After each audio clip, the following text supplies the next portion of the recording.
bit of distaste with the umpire's zone here early in this ballgame.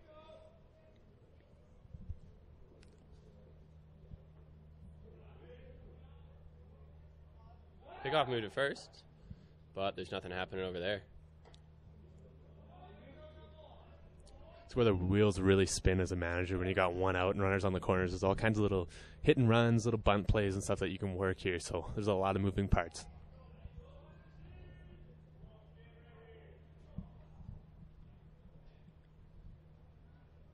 And that is fouled straight back for strike two. Lots of fastballs here in this first inning from Hodder. You bet. I think especially one thing that we could take away from this is seeing where he's got some runners on, then he moved to the fastball. It was first at bat to Dosachuk, he started him off with a breaking ball and then has pretty much been exclusively fastball ever since. Another pickoff to first, but still nothing happening. 0-1 the count here with one out in the top of the first. Pitchers obviously kind of throw their fastball a little bit more, so you do want to establish that early and get a real good feel for that pitch early on in the ballgame.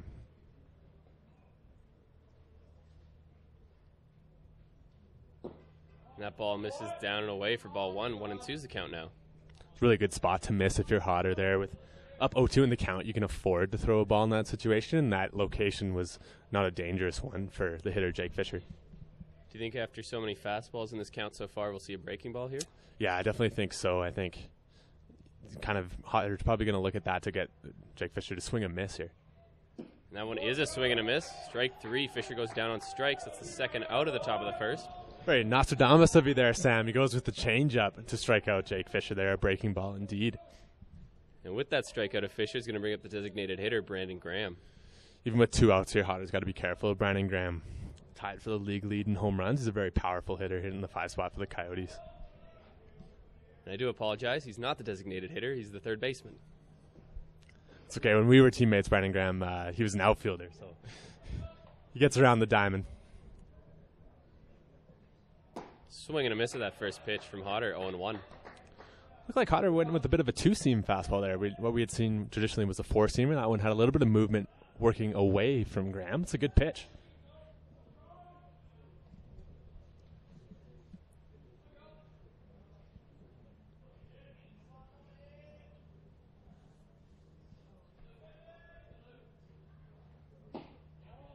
Just inside there for ball one. Counts now 1-1. Looks like the umpire this evening is kind of favoring the outside edge of the plate.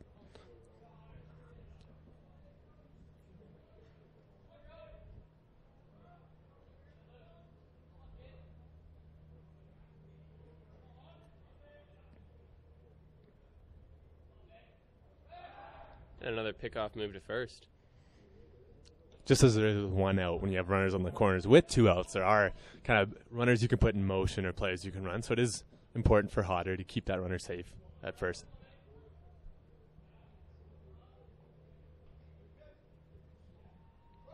Swing and a miss of that inside fastball. Connor McKenzie looks down to third for a play, but elects to hold on to the ball. 1-2 the count now with two outs. Yeah, that's the last thing you want to do if you're a catcher is have your pitcher with 2 strikes, 2 outs, and throw a ball in the left field because you can't get your footing. So smart on him to hold on to that if he's not 100% sure. So Hodder's ready here, 1-2 with 2 outs in the top of the first. Runners on the corners.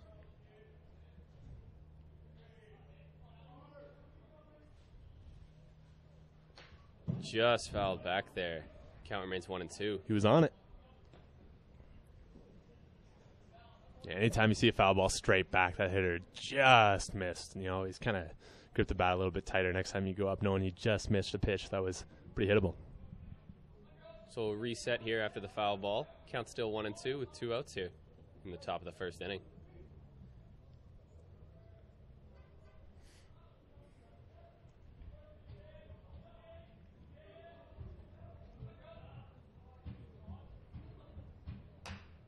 Again, fouled back. Good at bat here from Graham, but good battle too by Hodder, not giving in. Should Brandon Graham reach here with 2 outs, that would bring up the shortstop, Jared Duleba.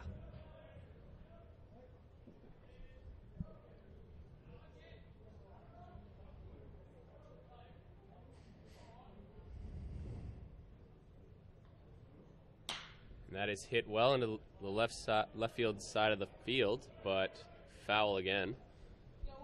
I've got quite a bit of that. You're going to hear some teammates in Hodder's dugout saying that's just a long strike. They all count the same in the scorebook.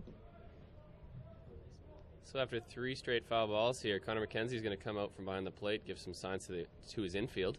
I think that's a smart move.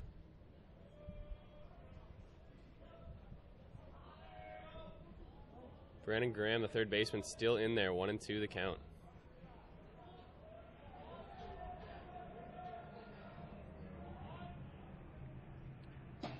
And that fastball's inside now. Ball 2, 2-2 the count.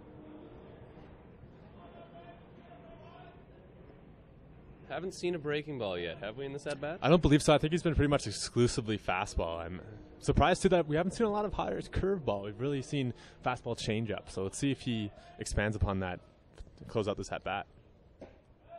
And that ball misses high and outside now. Full count with 2 outs. I think that was a changeup, Sam. And now with the count at 3-2 with 2 outs, that means the runner at first is going to get a head start here. He's going to take off with the pitch. So Hodder looks in here with a full count. That's hit well into center field. 1 run's going to score. Wojuvie's rounding second, going to third. And he's going to hold up at third. Impressive by Hodder there not to give in, but even more impressive from Brandon Graham. It's a really good at-bat. He was down 2 strikes early, fouled off about 3 pitches, took some tough pitches that were just off the inside corner, and then sticks in it. Nice, solid base hit to center field. First run on the ballgame. So, yeah, after that RBI single, that's going to bring up the shortstop, Jared Dulaba. Runner still in the corners here, 2 outs, but now OC Coyotes lead 1-0 in the top of the first. It's important for Hodder here not to give in, just to continue pitching the way he has been. He's been doing a really good job hitting that outside corner, so I think he should start off against Dulaba with that pitch.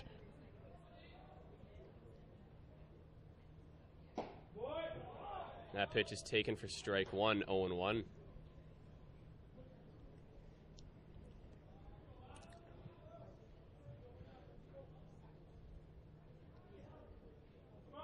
Hodder ready.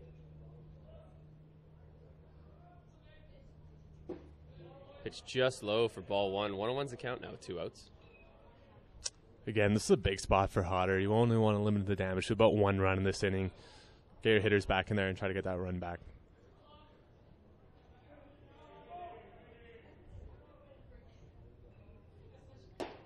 Ooh, pitch gets away from Hodder there. Misses high and inside. Close to the head of the shortstop, Dulaba. Yeah, you bet. He seemed pretty stoic, though. He knew that ball was going to break away from Zalmat. Counts now 2-1.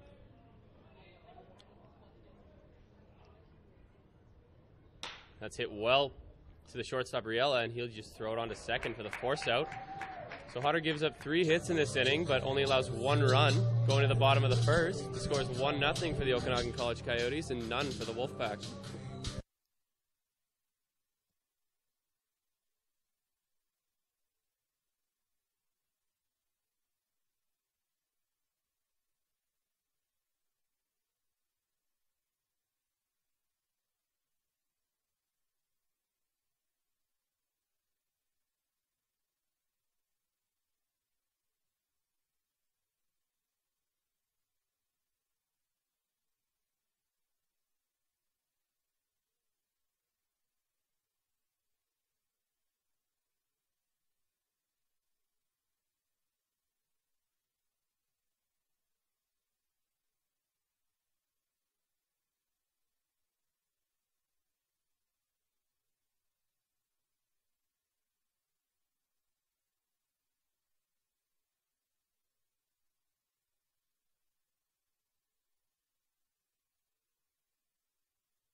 And so just about to start the bottom of the first inning here. That's going to bring up the left fielder, I apologize, for the Wolfpack, Josh Hillis. He's going to be going up against Chris Wisloblosky for the Coyotes today.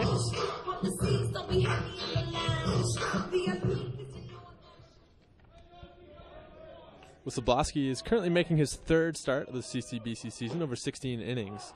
He has a sparkling ERA of .56, only giving up the 1 earned run over 16 innings. So he's going to just keep this going this evening.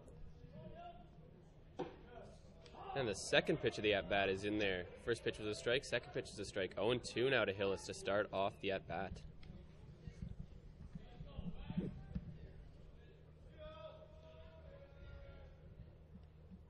Swing and a miss, so a 3-pitch strikeout here to start off the inning. Hillis goes down swinging. Wisloblosky is being caught by Jake Fisher today, and then playing first base is Dylan Faulkner. Jared Frew is going to be, Dylan Faulkner is DHing today. Jared Frew's at first base. Noah Wood-Joulet is playing second. Jared DeLava is playing short with Brandon Graham at third base. In the outfield for the Wolfpack, it's going to be Jeremy Buckley in left, Davis Tadasachuk in center, and Trevor Mlay in right. And that first pitch now to the shortstop Liam Riella misses inside for a ball. Ball 1.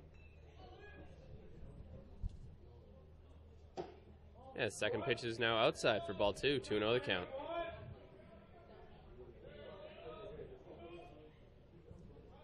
Riella keeping warm in a scarf today.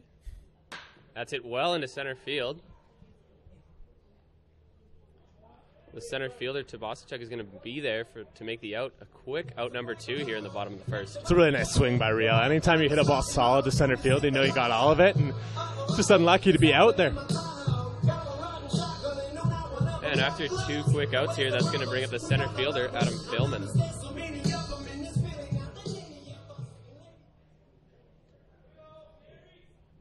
And that first pitch just catches the corner for strike 1.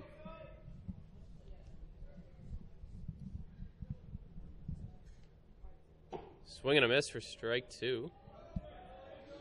Working quick this inning. He really is. You actually took the words right out of my mouth. I was going to say he's working quite quickly, and that's actually so beneficial to your players. You want to get them right back in that dugout.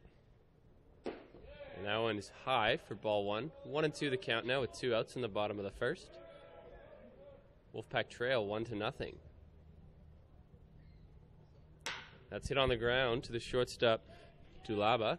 On over to first, and that'll be the 3rd out of the inning. So 3 quick outs here. The Wolfpack go down. 1-0 the score after 1 inning.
And we're just about to start the top of the second here at Norbrock Stadium. OC Coyotes lead the TRU Wolfpack 1-0. And the left fielder, Jeremy Buckley, is going to stand in to start off this second inning against Tyler Hodder. Hodder looking for a quick 1-2-3 here. Bounce back inning from the first one. That first pitch is on the outside corner for strike 1. Third baseman Malik James. I was sneaking in. He played that one actually on the grass, but now he's even with the base at third. Another one in there. 2 quick strikes to start off this top of the second. It's only been 1 pitch, Sam, but it even looks like Tyler Hodder's just working a little bit more quickly this inning. Breaking ball just misses high there for ball 1. 1-2 now. A little bit more break on that one than we were seeing in the first inning, so we might be getting a better feel for it. Maybe that's why we were seeing so many fastballs. Hodder with the pitch. And fastball high. Evens up the count now, 2-2.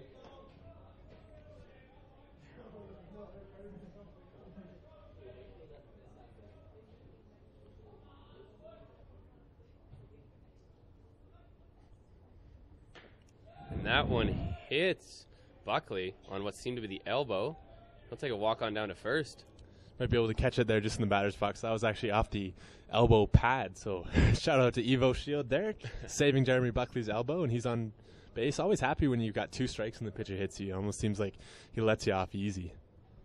So the designated hitter now, Dylan Faulkner, will be up with 1 man on following the hit by pitch. Took a long look there at head coach Jeff White, third base coach there. As you see then Malik James sneak in on the grass there at third base. Yeah, he's going to square around the bunt. First pitch just misses low and outside for ball 1. Here's where, as a pitcher, you don't want to try to do too much. If Okanagan College is going to give you an out, you want to take that out, but still want to be able to kind of probably put a fastball up and in here. It's one of the tougher pitches to bunt. Malik James playing in at third. And swinging away now. Swing and a miss for strike 1. See Buckley's eyes kind of light up. Malik James was about 4 feet away from him, creeping down the third baseline, expecting another bunt there, but swung through by Buckley. It'll be interesting, Sam, to see what they do here. Faulkner not showing bunt this time. Pickoff move to first. But Buckley's in there safely. So reset here, 1-1's a count. None out in the top of the second. Designated hitter Dylan Faulkner stands in.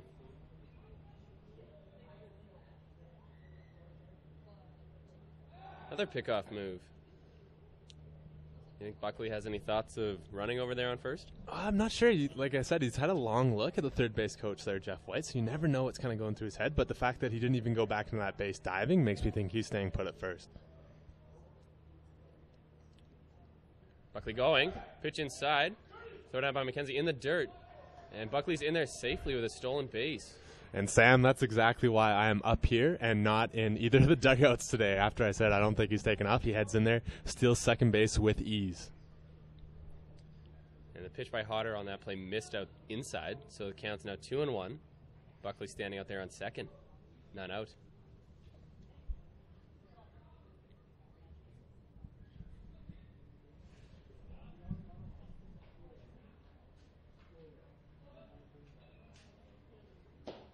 That's a strike inside now. Evens up the count at 2-2. You see Hodder here, he's probably going to try to wear out the inside part of the plate, try to get Buckley to roll over on a pitch. That means that runner has to stay put at second and can't advance to third with 1 out.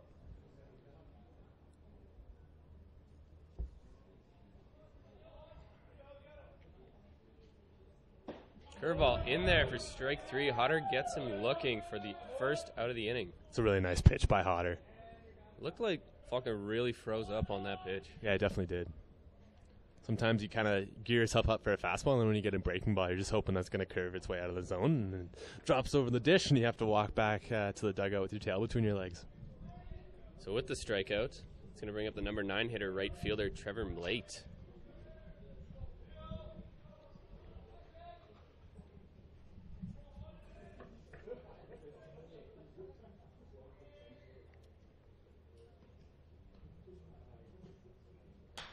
First pitch swinging, fouled back off to the third base side. That's going to get out of play for strike 1. Nice pitch there by Hodder. Late found that one off to the left side. Means he was late on that pitch, so good to establish that fastball early. Probably come back with another one.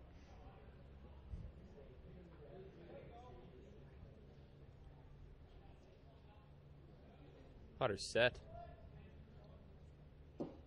That ball is in the dirt for ball 1. 1-1 the count now.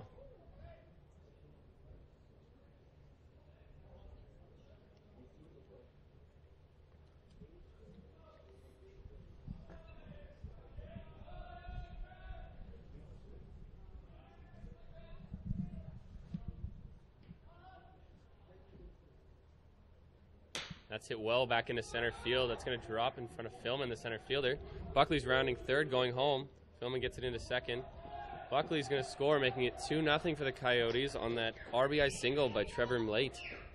Yeah, nice piece of hitting there by Mlate, just taking that ball the other way, and good base running there to score from second on the single. Now it's up to Hodder to establish the zone again, try to get a good ground ball, get out of this inning. So it's going to flip the lineup over back to David Tadai-Sachuk. It is a tough one. Center fielder got a single in his first at-bat and scored the first run of the game for the Coyotes.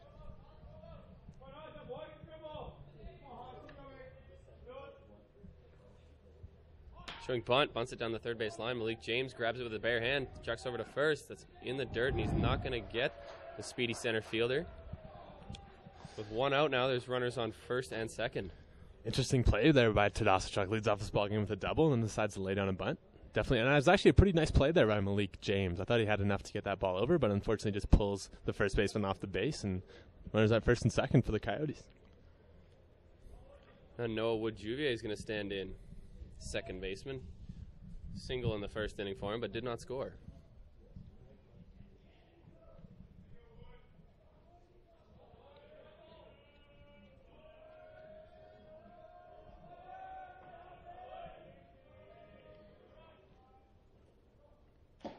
Swing and a miss. Sounded like he might have just tipped it. Yeah, just a foul tip right back into that glove. Hodder, contrary to the scoreline, Hodder's actually done a really good job of establishing the first pitch strike today. It seems like pretty much any hitters that's walked in there for the Coyotes has been down 0-1.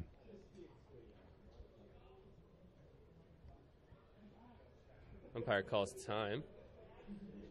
Some games going on over there at second base, maybe? Yeah, Malay taking some big leads. I think he's seen a lot of that. Hodder's been very concerned about runners that are in scoring position there and a lot of the pickoff moves that we've seen, so he's going to try to get in his head a little bit. So Hodder ready again. Runners still on first and second with one out here in the top of the second. Runner going at second. McKenzie to throw down to second. The runner is called safe. Both runners are safe at second and third. Yeah, a double steal there by the Coyotes. Very, very well run. It was a nice play there by McKenzie to come up throwing. It likes to go to second. It was a close play, but it's called safe, and now a pretty threatening situation with runners at second and third. Only one out.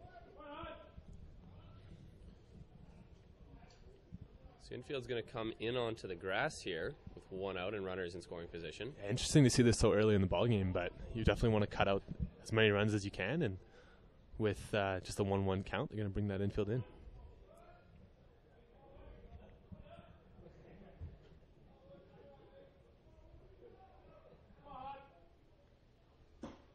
That pitch is on the outside corner for strike two now. 1-2 the count with one out. Definitely a strikeout situation if you're Tyler Hodder. You want this ball nowhere near the outfield in this situation. You just want it in that catcher's glove for out number 2.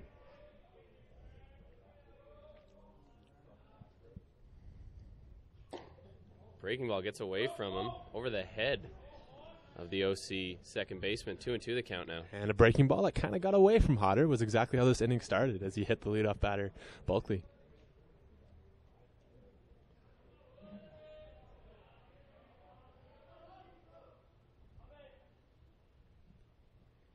That pitch is hit into right field short. That's caught, and the runner's not able to tag. Yeah, really nice play there in right field. Too shallow for any of the runners to tag up, but still had a long way to go to be able to track that one down. He comes up throwing 2 at the dish, just being extra safe, and now we got 2 out. And so 2 outs now here in the top of the second. That's going to bring up the first baseman, Jared Frew. He flew out in his first at-bat. It was a good hustle by Cole Pock and the right fielder over there to get in and make that catch and then get the ball in. Yeah, it's definitely a nice play.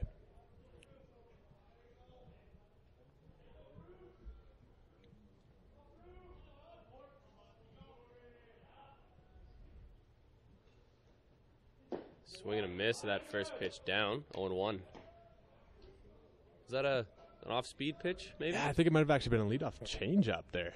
Bold play there from Hodder, but it seems like he's been pretty effective with his change-up so far, so I think he's going to try to use it a little bit more early in the count.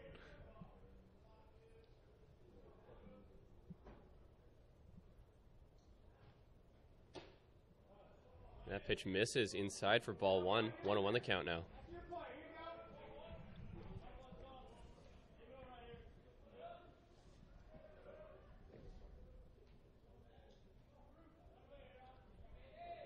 Runner still on second and third here with 2 outs. Top of the second. Pitch on the outside for strike 2. 1-2 now. Yeah, Hodder's done a really good job getting these hitters to 2 strikes, but I think he's just kind of missing that put-away pitch to get these Coyotes hitters out. They've done a lot of damage with 2 strikes early in this ballgame. Hodder looks in here. 1-2 the count. Coyotes already put 1 run on the board this inning. 2-0 they lead. That's fouled straight back. Yeah, Fruit just missed that pitch, so Hodder's going to have to get right back in there and throw another one.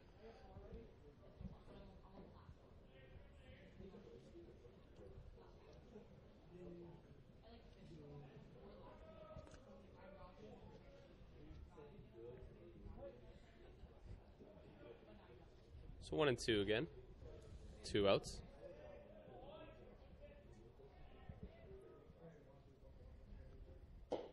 Pitch is outside for ball 2. Yeah, just a little bit too high there from Hodder, but he's been effective on that outside half, so I think that's a smart choice to try to live out there.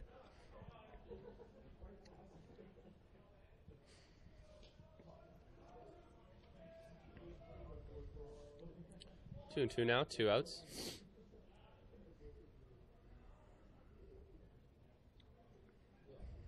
That pitch is fouled off to the third base side, but well out of play. We'll reset it 2-2 again. Coyotes continue to not let Hodder off easily. They've done a lot of good swings with 2 strikes, trying to keep these at-bats going. A lot of good at-bats to start off this ball game from the Coyotes.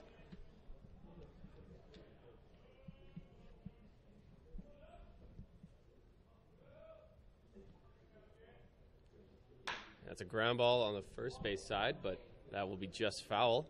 Another foul ball here. Good at-bat here from Frew.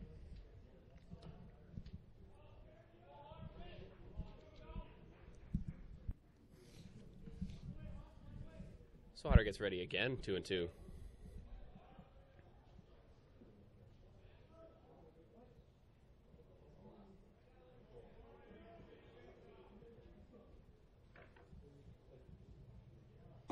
Breaking ball on the outside corner, rings him up. Backdoor curveball. That's a great pitch from Hodder, and he gets the 3rd out of the inning. So with that, that ends the top of the second inning. The OC Coyotes up 2-0 going into the bottom of the second.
Just about ready to start the bottom of the second inning here. It's going to bring up the designated hitter, Vance Fode.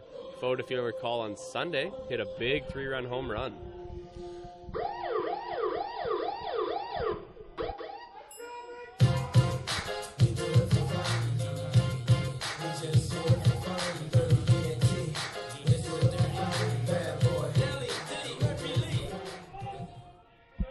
Winslow Baki likes to work quick. You see Fode get in there, see what he can do. Takes the first pitch outside for ball 1. Now, an interesting defensive alignment here from the Wolfpack. This is known as an extreme shift. The second pitch, same spot, high and outside, ball So you'll 2. see that Brandon Graham is playing off the base at third, and then that's shortstop Jared DeLaba directly behind the pitcher. Second baseman and short right.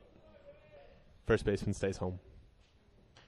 Just fouled straight back there for strike 1, 2-1. We saw PBA play the same shift on Fode last weekend, and I saw him put one right over the third baseman's head for a single. Yeah, good hitters will do that. They'll sort of call your bluff, if you will. Swing and a miss on that high pitch. 2-2 now with none out to the DH.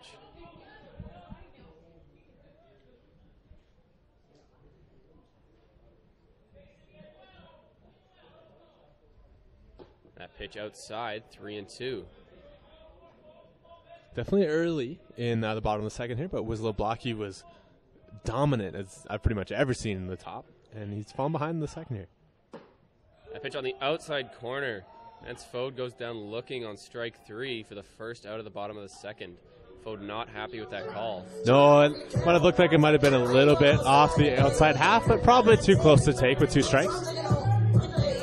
With the strikeout to the DH, it's going to bring up third baseman Malik James with 1 out.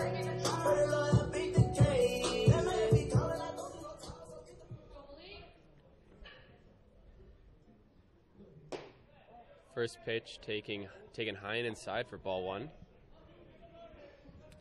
Coyotes go back to the more traditional defensive alignment. That one's in there for strike 1. 1-1 now.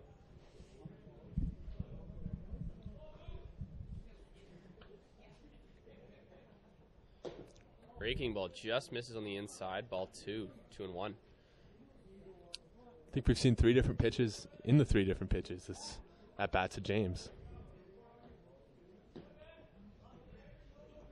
James steps out to tap the dirt off of his cleats. Could have possibly just a slow down. Yeah, I definitely agree with that. I think just anytime you see a pitcher work as fast as Wislow-Blocky is, you want to get him off his rhythm. Didn't exactly work on that one, though. Gets that pitch in there for strike 2. 2-2 now to James, the third baseman. Swing and a miss for strike 3. That's back-to-back strikeouts now to start off the second inning for Wislow-Blocky. 2 outs.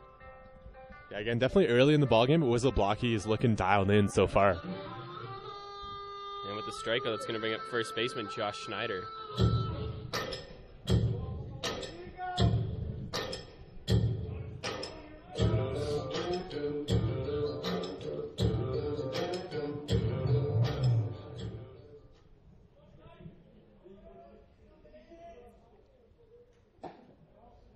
First pitch just inside for ball 1.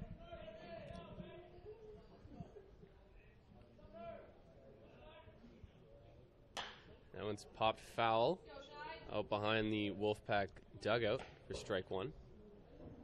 Wislow-Blocky continuing to change up the types of pitches that he's showing to these Wolfpack hitters, keeping them off balance.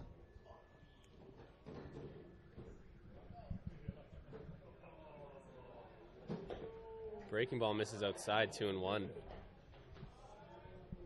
Schneider, another guy that has some power danger for the Wolfpack here in the heart of this lineup. Fastball outside, 3-1. Yeah, both these ball clubs have a pretty deep and pretty intimidating middle of their lineup. They're both very capable of scoring runs.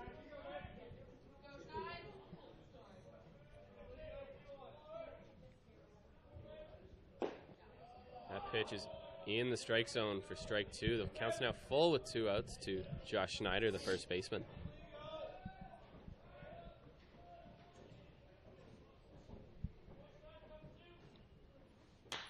Hit into left field, down the line. Will it stay fair?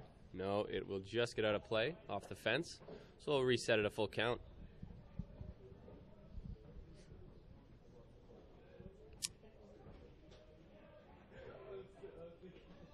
Wolfpack still yet to get a hit in this young game. That's drilled into center field. That is down for a hit. Wolfpack's first hit of the game by Josh Schneider, the first baseman. Really good at bat there from Schneider. He was definitely down to 2 strikes early in that bat. Fouled off some tough pitches, kept it alive. First base runner of the ball game for the Wolfpack. So after the single with 2 outs, it's going to bring in the right fielder, Cole Pauken. Hawkins going to try to keep this inning alive with 2 strikes. So, pardon me, 2 outs. A little bit of a 2-out rally. Never hurt nobody.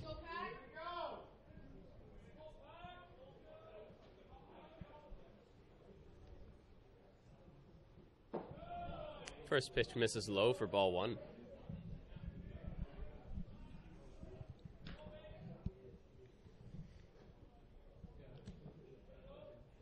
Just a light bit of rain coming down on Norbrock Stadium here in the 2nd inning.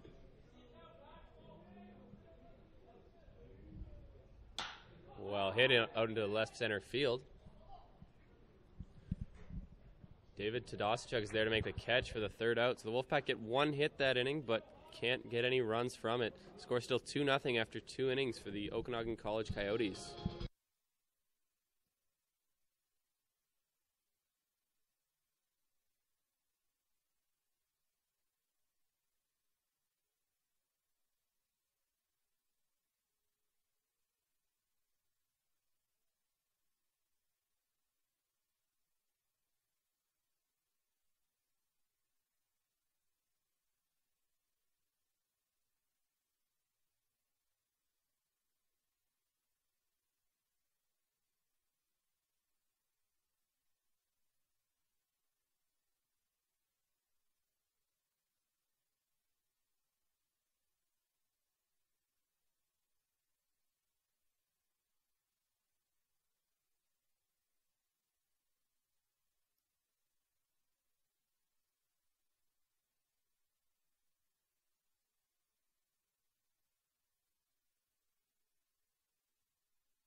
And we're just about ready for the top of the 3rd inning. The Okanagan College Coyotes lead the Wolfpack 2-0. And in steps Jake Fisher, the catcher. His first at bat, Fisher with a single, recorded 1 of the 2 Coyotes runs on an RBI. First pitch misses high for ball 1.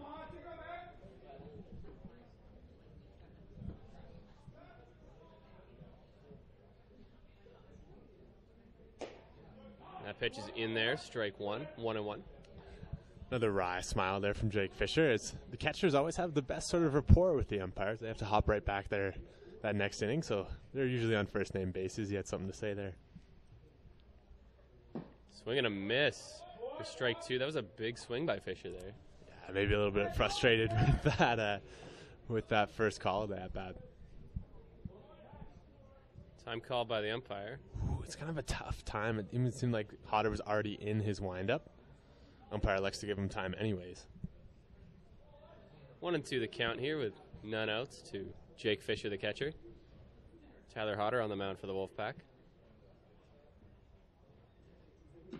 That breaking ball misses well outside, 2-2 now. It's kind of been the story of the day for Tyler Hodder, seeing if he can control those breaking pitches. See another one kind of slide out of the zone on him. And that's hit well on the ground at third base. Malik James gloves it, throws over to first, and gets the out. So 1 out here on that ground ball. Nice play there by James. With the infield being a little bit wet, does that possibly change how the ball bounces on a ground ball? Yeah, it definitely does. You're going to get a little bit of extra skim kind of coming off of it. Sometimes that actually even helps it hop a little bit more true. As you see, James was pretty calm and confident on that one, but you just have to know it's going to get a little bit slippery and get some good skim as it comes at you. That's hit well into center field. It's going to drop in between all the outfielders for a single, and that was the third baseman, Brandon Graham, on the first pitch of the at-bat. Yeah, Brandon Graham's 2 for 2 today, a couple of base knocks. That one just kind of coming off the end of his bat, but works out in his favor as that drops in between the outfielders there. So 1 out here in the top of the 3rd. 1 runner on first, and that brings up shortstop Jarrett Dulaba.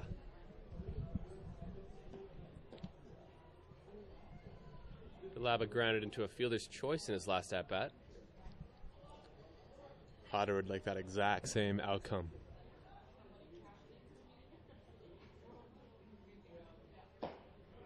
Fastball in there for strike one. Yeah, we continue to see Hodder pound the outside of that zone there for those first strikes. He's done a really good job getting ahead of hitters. It's just about putting them away.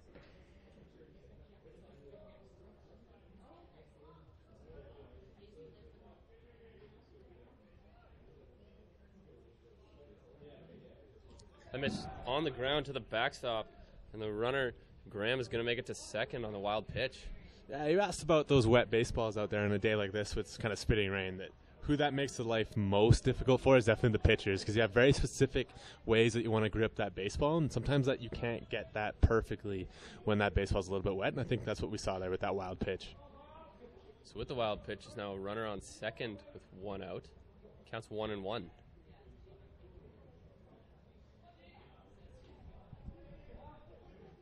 Time called.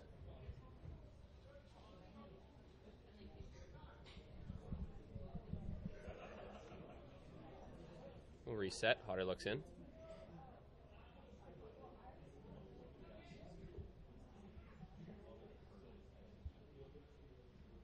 Swing and a miss. That is strike two. J.J. Labba maybe not happy with himself on that swing. No, a little bit. Just trying to remind himself, it looks like, to keep that elbow in. He maybe feels like he pulled his left elbow and shoulder out a little bit early and wants to stay on that baseball, hit it to right field rather than trying to pull that one. So 1-2 now the count. Jared DeLab is an old friend of mine, so I know that reaction very well. Swing and a miss for strike three. Hodder gets him swinging for the second out of the inning. He's going to bring up the left fielder, Jeremy Buckley. Buckley was hit by a pitch in his first at-bat, but then stole a base. It's a big spot, both for him and for Tyler Hodder here. Runner in scoring position, but with an all-important 2 outs.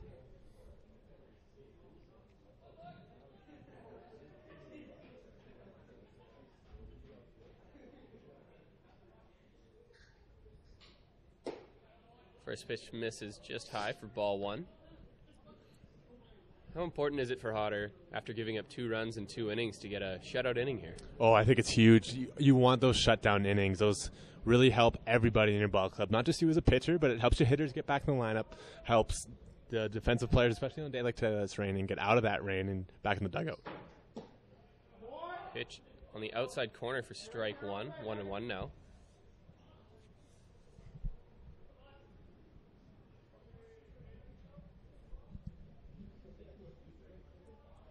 Two outs here in the top of the third. Coyotes lead the Wolfpack 2-0.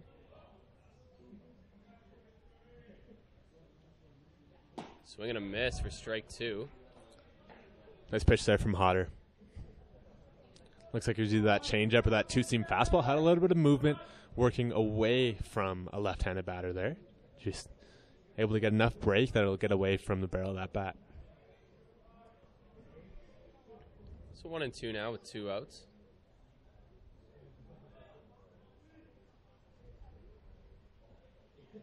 Swing and a miss for strike three. Hodder gets him swinging for the 3rd out of the inning.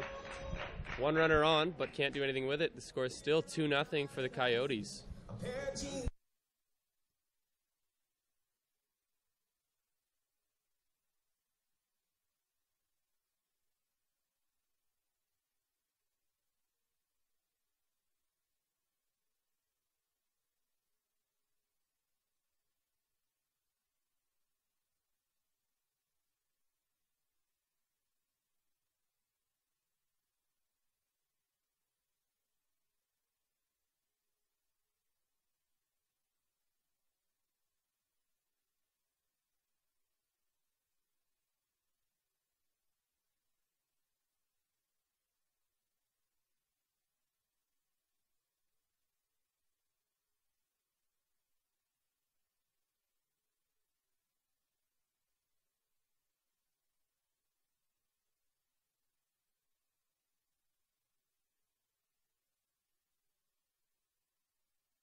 And to start off the bottom of the third inning here is going to be the top of the lineup for the Wolfpack. Apologies, sorry. The catcher, Connor McKenzie, the number 7 hitter, will be up to bat. Let's see if the second time through the lineup is a bit of a different look for the Wolfpack. They were pretty much stymied by Winslow Blocky in the first run through. And a jab bunt attempt by McKenzie to start off this at-bat misses for strike 1. I like that play. I like a little bit of a different look here the second time through the lineup.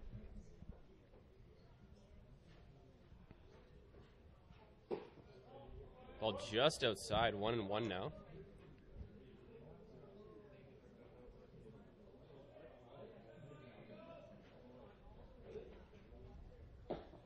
That pitch in there on the inside corner for strike 2. Quick 1-2 count here. Yeah, Winslow Blocky likes to work quick and likes to throw a lot of strikes, which I think a lot of pitchers would be envious of. Swing and a miss for strike 3. Connor McKenzie goes down swinging to start off the bottom of the third. 1 out now. Winslow Blocky goes with the changeup there, and it's a good one. Now Zach Como, the second baseman, going to stand in against Winslow Blocky. Hopefully get something started against the pitcher from OC.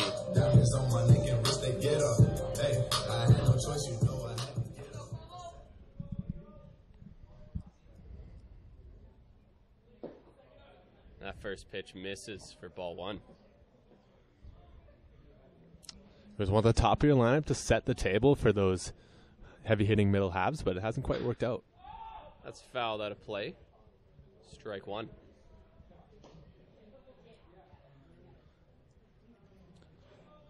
Winslow Blocky continues to sort of establish his fastball for the first 2 strikes are not that bad, and then lean on his breaking pitches to get these batters out.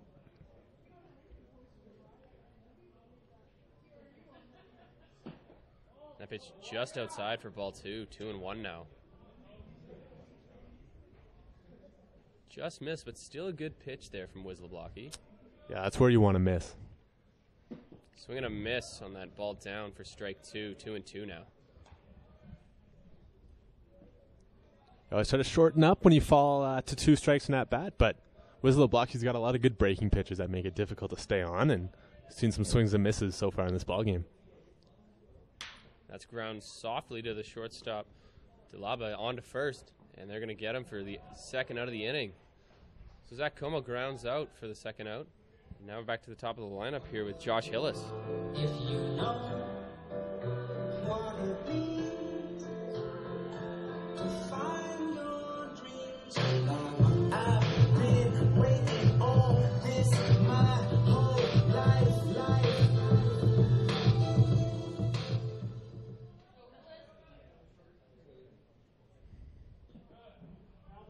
Breaking ball in the dirt for ball 1. Hillis struck out in his first at-bat today. Winslow Blocky giving him a different look, establishing the breaking pitch in the first pitch of the at-bat. See if he goes with a fastball here. And he does go with the fastball, but it misses high for ball 2.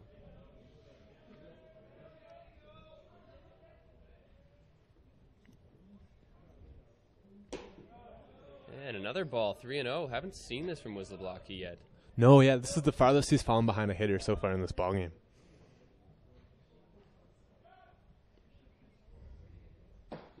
And that one's just on the corner for strike 1. 3-1 now. First time I think we've seen an umpire kind of expand the inside part of the zone there. Fouled straight back and out of play now. Full count. Yeah, just like that. Winslow Blocky back, and he's right back in this at-bat.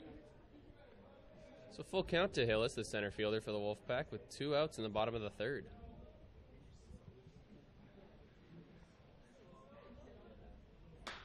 That's popped foul. That's going to get out of play. We'll reset it a full count.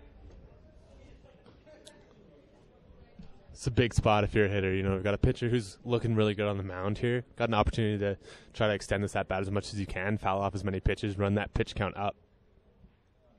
Another foul ball here from Hillis.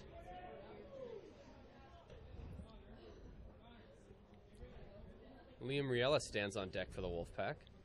Should Hillis reach.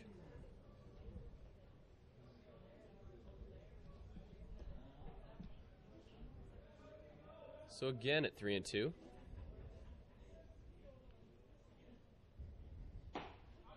Catches him looking for strike 3. A little bit of a change-up on the back door there.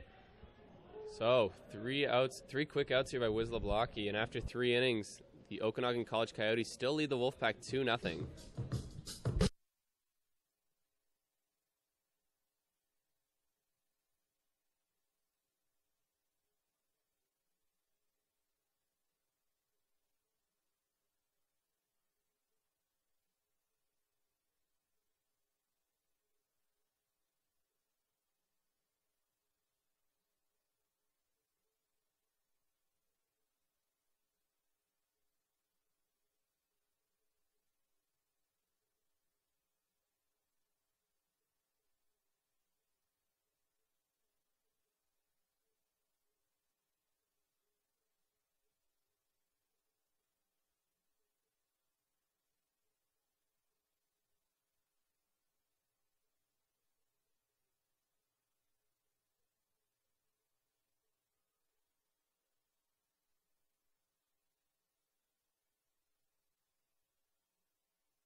Tyler Hodder stands out on the mound for the top of the 4th inning as Dylan Faulkner, the DH for the Coyotes, stands in.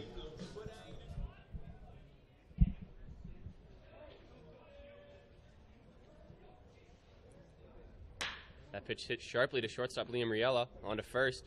That sails high over the first baseman Josh Schneider and gets away. Faulkner will stay at first on the air. That's a tough one for the shortstop Riella. Anytime you get that first pitch of an inning, and you get that on the ground, you definitely want to conclude with an out. And unfortunately, that ball just sails over the first baseman, and Hodder's got some work to do. That'll bring up the number 9 hitter, Trevor Mlay. The right fielder hit an RBI single in his last at-bat.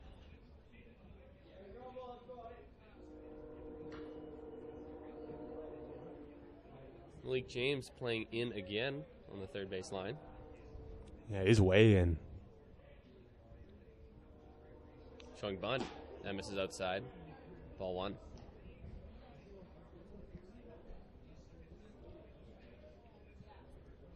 Every now and then you see the batter square up to bunt and then pull that bat back and try to slap one in that vacated third base side. So we'll see if any sort of trickery is going on here. Pickoff move to first, but he's in there safely.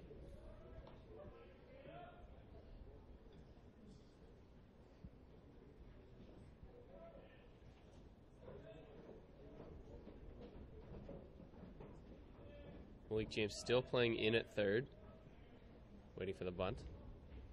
Swing away, fouled out of play for strike 1. And like you said, James, showing bunt early in the count, but then free to swing away later.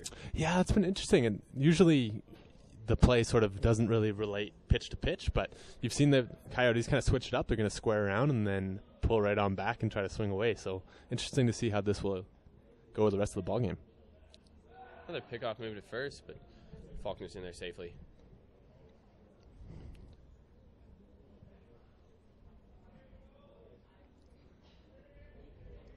Malik James still playing way in. That last pitch doesn't seem to have changed his mind.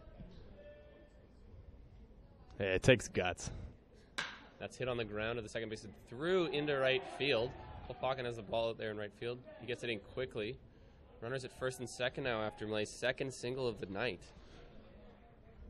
Nice piece of hitting there from Malay to keep his hands inside that baseball and be able to get enough on it to get it into right field. We're going to be back at the top of the lineup here with David Tadasachuk, the center fielder.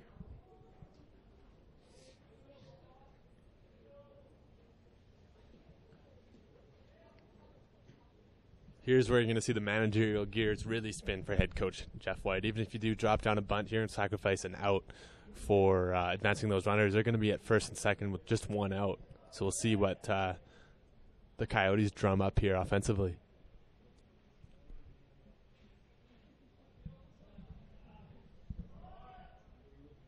Showing bunt down the first base line. Josh Schneider has it, and he just goes to first.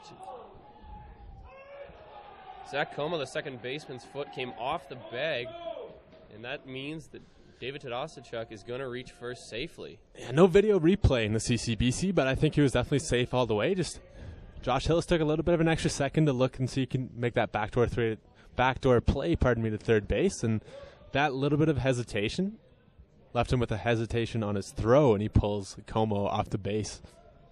That will be scored an error against the Wolfpack, and with that, the bases are now loaded with none out, with the number 2 hitter, second baseman Noah Wood-Juvier, up to bat. First pitch breaking ball just misses for ball 1. Interesting to go with the first pitch breaking ball there. Hodder's done such a good job establishing his fastball for that first strike early in the count. I was surprised to see him go breaking ball, but might want to change something up. But I think he'd want to stick with that fastball. Let's see what he comes with here. Hit high over Zach Como, the second baseman. He's under it. He'll make the catch for out number 1. It's a really big pitch there from Hodder. Bases loaded, nobody out. He gets that first out there with a pop-up. Way too shallow for any runner to advance. It was actually an infield fly, so that runner is going to be out no matter what. First out in a huge, huge spot here for Hodder and the Wolfpack. Huge spot indeed with the number 3 hitter, Jared Frew, up to bat. Yeah, pardon me. Sorry for cutting you off there, Sam, but it's really tough to be in this section of the lineup facing these hitters in the lineup with the bases loaded.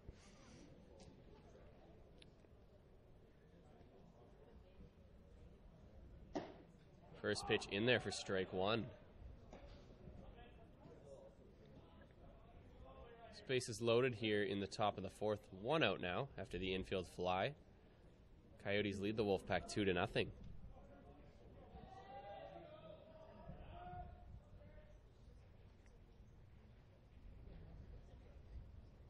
Swing and a miss on that big fastball. 0-2 now. That's a really good spot from Hodder.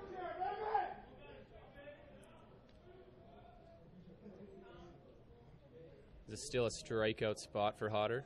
Yeah, I'd definitely say so. That's going to really help you out because obviously a deep fly ball here is going to score a run. So if you can get this out with a strikeout, that's going to put you in a really good spot. It's in the dirt, but in between the legs of catcher Connor McKenzie, so nobody can go anywhere. Yeah, I'm going to give McKenzie the benefit of the doubt there, but sometimes you want to see those catchers drop down and be able to get their chest in front of that one rather than trying to pick that baseball. But baseball gods helped him out there, and that runner doesn't score from third. Does push the count to 1-2, though, to Jared Frew, the first baseman.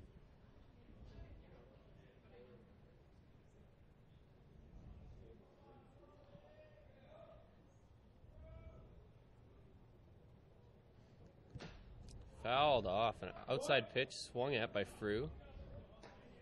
Most likely would have been a ball, but took a cut at it anyways.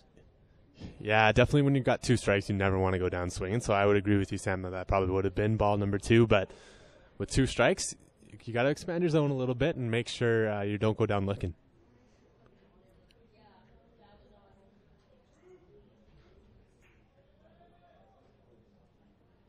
That's hit well into right center field. It's going to be deep enough to score a run. Adam Philman will make the catch. The runner's tagging at third. Throw to second. And Tadasachuk is tagged out. What a play that was by Philman. That's really, really smart to be able to just understand that play and go right to second. Double play there for the Wolfpack, but a run does score on the sacrifice fly, making it 3-0 for the Coyotes after the top of the 4th. And we'll be back with the bottom of the 4th inning.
And we're just about ready to start the bottom of the 4th inning here. The Okanagan College Coyotes lead the Wolfpack 3-0 now. The shortstop Liam Riella is going to lead off this 4th inning.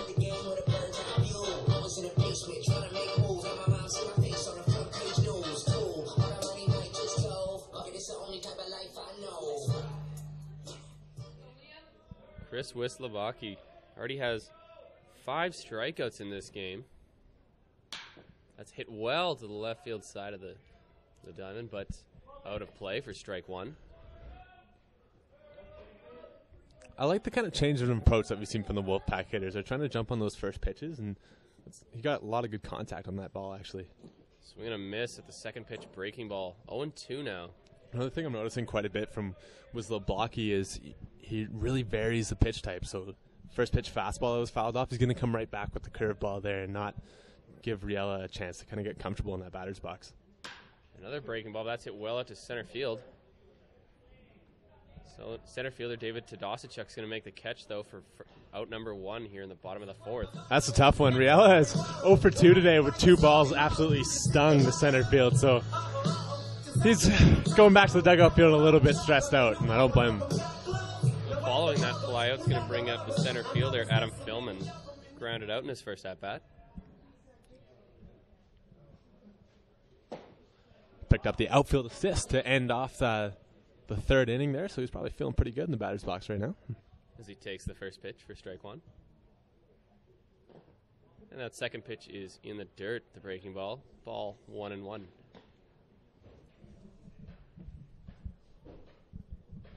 Only 1 hit for the Wolfpack in the game so far.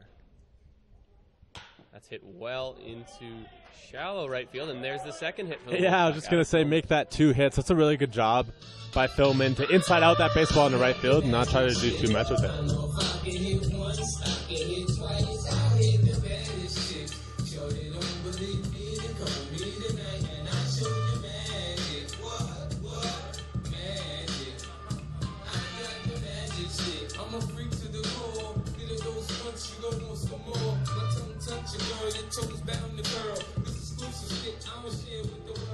And with that 1-out single by Philman, that's going to bring up the big DH, Vance Fode.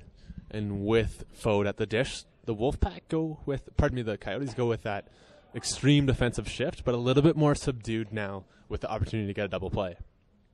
First pitch is inside for a strike, 0-1. So you'll see that the second baseman, Noah Wood-Jolivet, is still on the dirt now rather than being in shallow right field as he was when Fode was at the dish with nobody on. And a breaking ball is in there for strike 2, so a quick 0-2 count here to the DH. Wislavaki continues to do a really good job of getting his breaking pitches over for strikes, something that's huge for pitchers.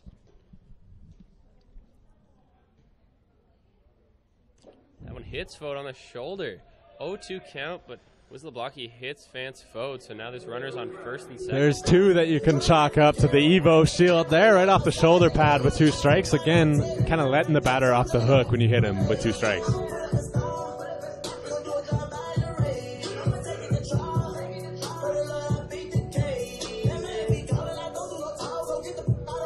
So following that hit by pitch is going to bring up the third baseman, Malik James.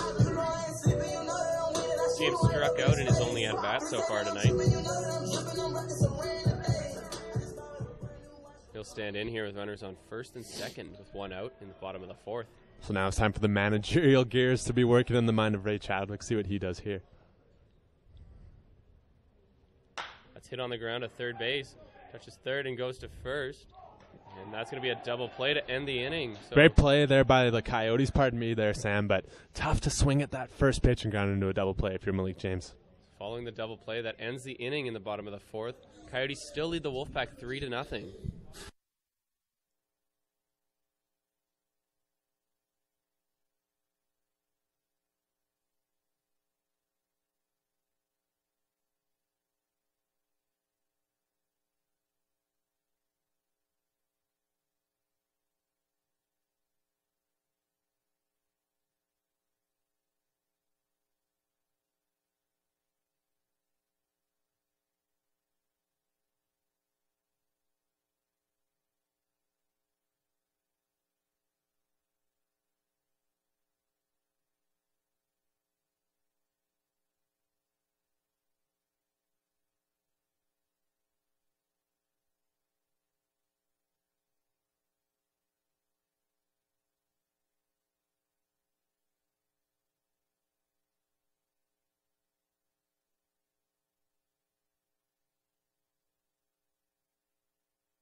we're just about ready for the top of the 5th inning.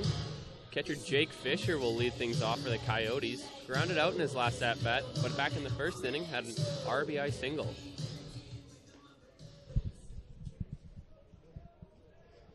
Yeah, I think this is probably borderline the most important inning that we've seen here for Hodder. He needs a really quick 1-2-3 and get his hitters back at the dish.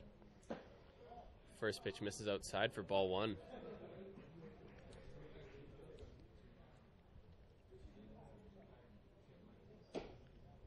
Second pitch high for ball 2.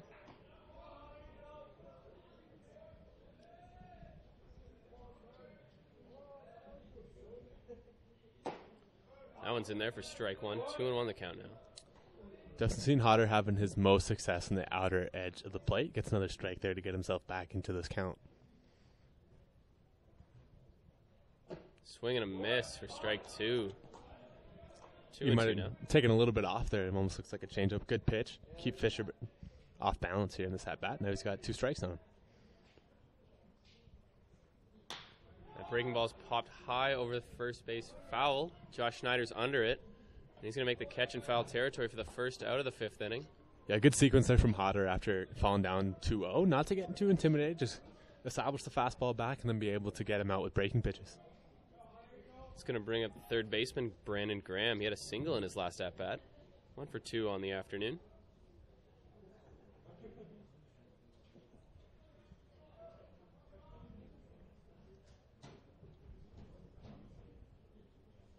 First pitch swing and driven deep into center left field, and that's going to get in between the outfielders. Actually, that's going to be gone for a home run. That is a great swing from Graham. He just stays right with that pitch, sees it where it's thrown, extends those wrists, and goes oppo gap for the home run. First pitch of the at-bat. He takes Tyler Hodder over the fence. Now 4-0 for the Coyotes over the Wolfpack in the 5th inning here. It's going to bring up Jared DeLaba, the shortstop, with 1 out. The Okanagan College Coyotes actually posted on their Instagram page yesterday a video from batting practice of Brandon Graham hitting a home run, old friend of mine. So I sent him a message wondering if I'd see that on Thursday, and he said he wasn't sure, but I think he's pretty sure after that ball goes over the fence for a home run. And the first pitch back here is a strike to DeLaba, 0-1. Second pitch, breaking ball popped up to the infield. Josh Schneider is calling for it, and he'll make the catch for the second out now. That's a great job by Hodder, just to come right back at that next hitter, not be intimidated by that home run, and get the second out of the inning right away. Jeremy Buckley now stands in, the left fielder.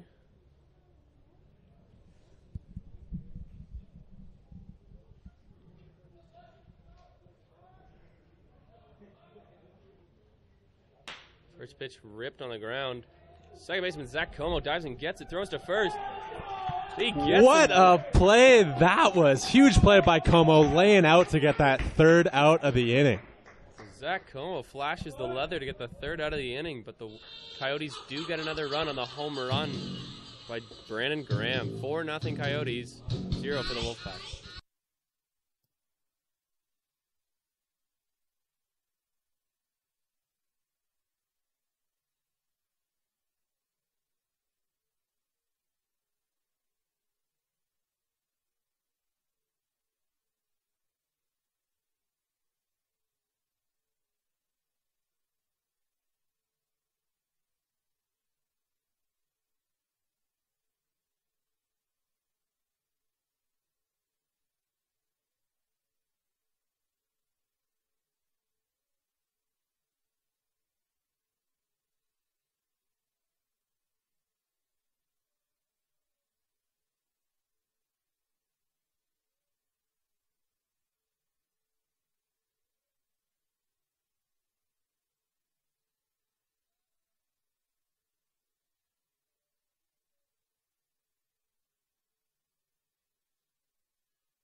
So this bottom of the 5th inning will be led off by the first baseman, Josh Schneider, for the Wolfpack. Let's see if the Wolfpack can break the Waslabi code. He's been so good to start up this ball game. Josh Schneider did get the first of the 2 Wolfpack hits this afternoon with a single in his last at-bat.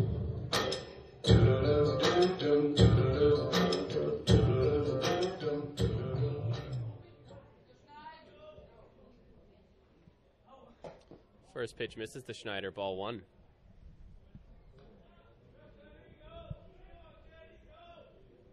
For nothing here in the bottom of the 5th inning. Coyotes lead the Wolfpack. That's popped up into short center field.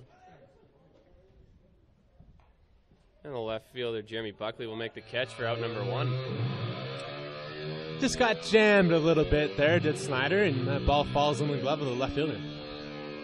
Another right fielder, Cole Bakken, is going to stand in.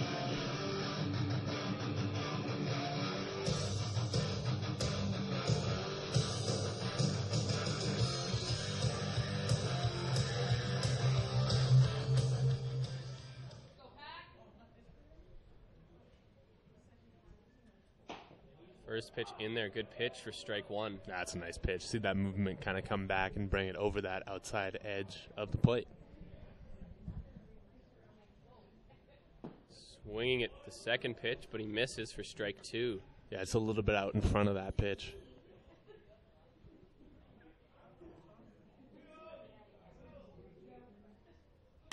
That's drilled into center field. And that's going to be caught by Tadasachuk. Good catch there for the second out of the inning. That's a really good read by Tadasachuk. It's tough when those baseballs are coming exactly at you in center field, but he does a good job just staying with it. Never in doubt, and he hauls that ball in. So after 2 quick flyouts here, that's going to bring up Connor McKenzie, the catcher, to the bat with 2 outs.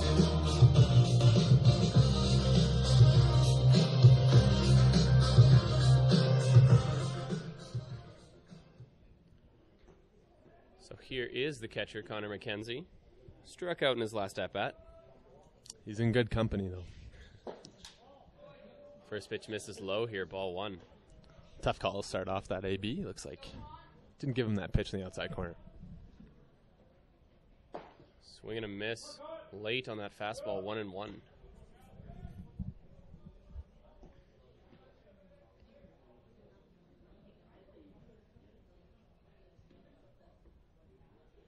It's hit on the ground at third. Third baseman has it, and he throws over to first, and they're going to get him for the 3rd out. Nothing happening for the Wolfpack here in the bottom of the 5th. They still trail the Coyotes 4-0.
So the starter, Tyler Hodder, is still out there to start his 6th inning of work tonight. He'll face off here in the top of the 6th against the designated hitter, Dylan Faulkner. Hodder trails the Coyotes 4-0.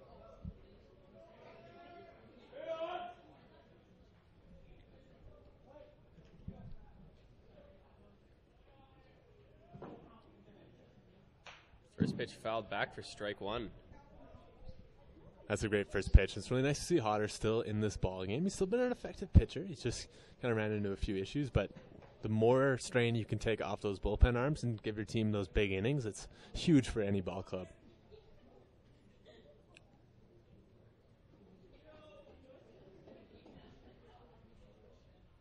Showing bunt is Faulkner, but that misses high and inside, ball 1. You see Hodder a little bit disappointed with himself. He's still kind of struggling to find that command of that curveball. He's had the fastball working today. He's had the changeup working, but his curveball has been a little bit iffy. And that one's hit in to the second baseman, Zach Coma. He makes the catch easily for the first out. Yeah, the 6th inning. that's a great pitch. He comes in with that fastball, and he's able just to jam the batter there, and he can't get any sort of power on that one. Falls easily into the glove of Como there at second base. So that's going to bring up the right fielder, Trevor Mlay. Number 9 hitter in today's lineup, but he does have 2 singles. Always good to get production out of the 9-hole. First pitch is down, but called a strike, 0-1.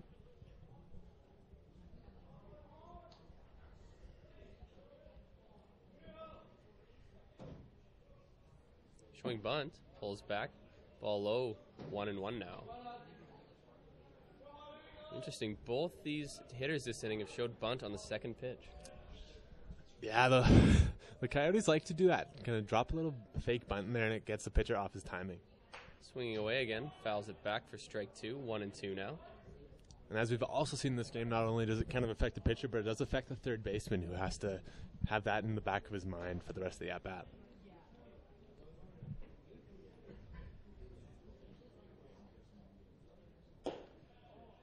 1-2 pitch misses high and outside, 2-2 now.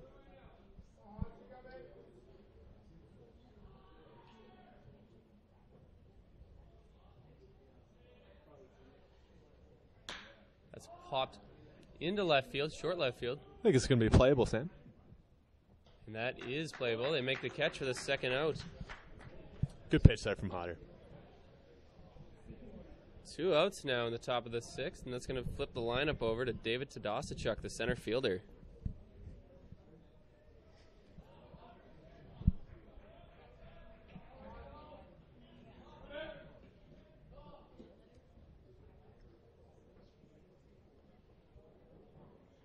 Tadasachuk reached on an error in his last at-bat.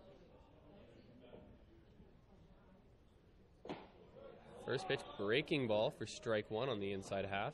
There's that curveball from Hodder. He gets it over the plate and works backwards. Gets strike number 1 with the curveball.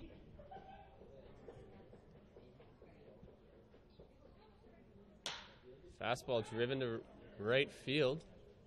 But Cole Packin is going to make the catch for out number 3. No runs here this inning for the Coyotes. They still lead 4-0 going into the bottom of the 6th.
And the bottom of the 6th inning will start off here with the number 9 hitter, the second baseman, Zach Como.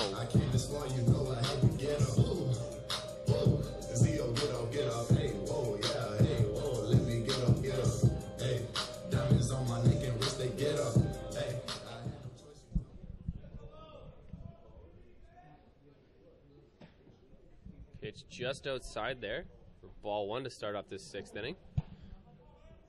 Chris LeBlocki, pardon me, out there on the mound for the Coyotes. Has been tough on the Wolfpack hitters, only allowed 2 hits. Yeah, and he falls behind here 2-0, but through the first 6 innings of this ball game, he has been lights out. And he falls down quickly here, 3-0 to start off the 6th inning.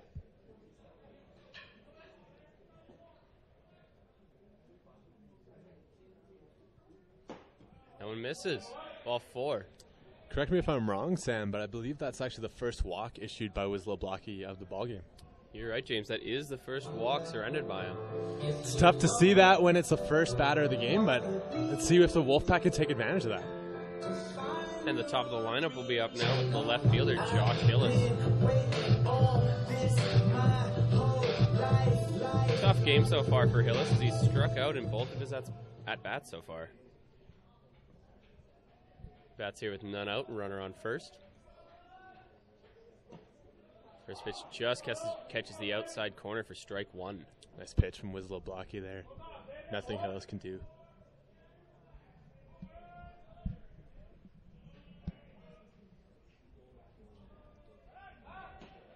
Pickoff attempt to first. Como's in there safely. 0-1 the count here, none outs. Coyotes lead the Wolfpack 4-0 in the bottom of the 6th. Hit on the ground at third, and that'll be foul for strike 2.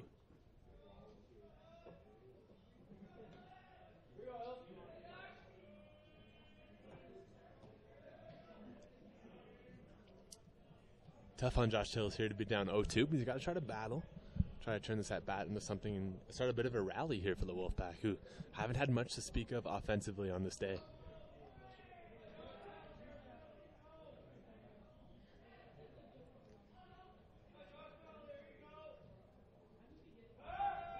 Another pickoff attempt to first base, but Como's again in there safely. Josh Hillis stands in here, 0-2.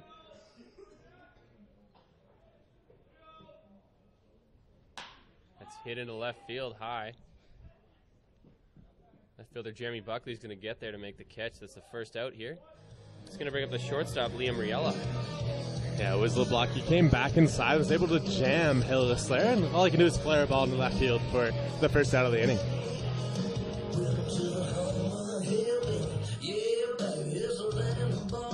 So here is the shortstop, Riella. 0 for 2 so far on 2 flyouts, but 2 well-hit balls. First pitch misses high for ball 1.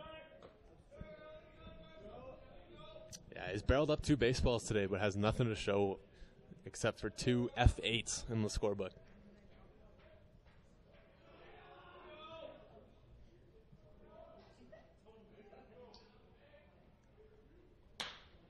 Hit it to left field high. Buckley's running for it, and he's there to make the catch. Loses his hat in the process. Yeah, Willie Mays play losing the hat there, but out number 2 in the inning.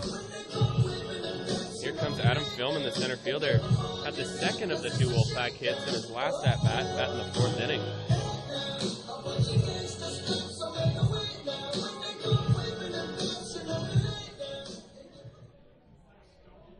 Philman stands in here with 2 outs. Zach Como over there on first base.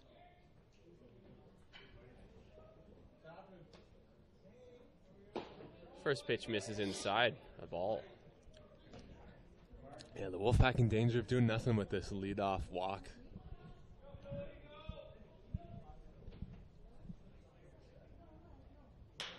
Hit it to right field high.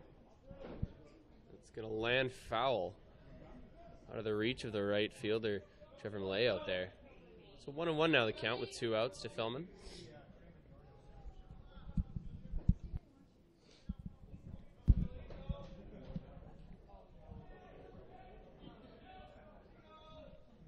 Philman looking down to third to get the sign from Ray Chadwick. He stands in here 1-1. That good breaking ball in there for strike 2. Really nice pitch there from Wisłobocki. Continuing what we've seen so far in this ball game, his effective command of his breaking pitches. See what he comes with 1-2. It's a fastball low and outside. Now evens up the count at 2-2 with 2 outs here. Good block there from the catcher, Jake Fisher.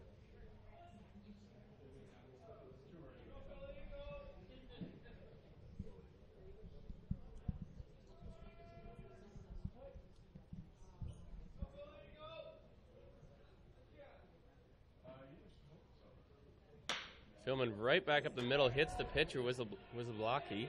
It's going to be a base hit. Adam Philman with his second hit of the afternoon.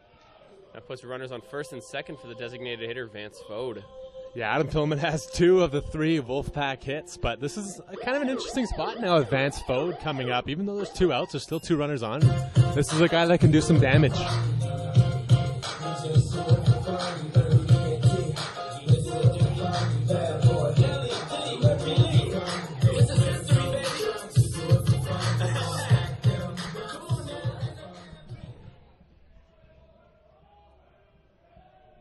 Fode stands in here with 2 outs. Runners on first and second. Big spot for the Wolfpack offense here. Takes the first pitch high and outside for ball 1. Interestingly enough, I don't agree with Fode here. I don't think he has anything to say with the umpire. To me, he was calling time while Chris Wisłobocki was in his windup, and you're never really going to get that call for timeout. Stands in again here.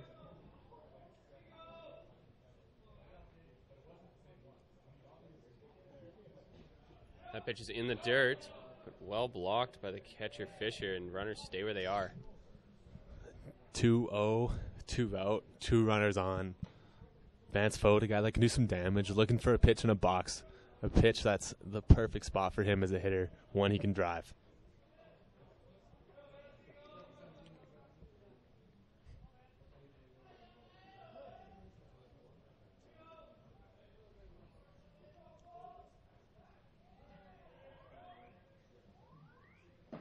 Swing and a miss on that pitch. 2-1 now. Woo, that was a big hack from Fode.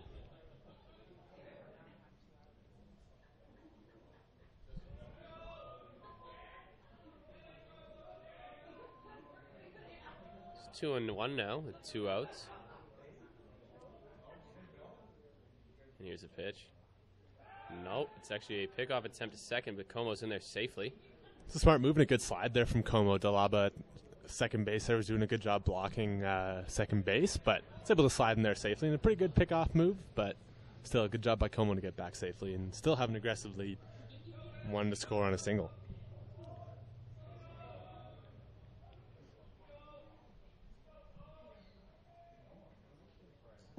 Swing and a miss by Fode on that breaking ball. Now makes the count 2-2. Yeah, Wisłobocki changed him up a little bit, and you can see Fode was kind of in a Route 1 state of mind and pulls his right shoulder out, and he's early on that changeup. So 2-2 count here, 2 outs and 2 runners on for Fode.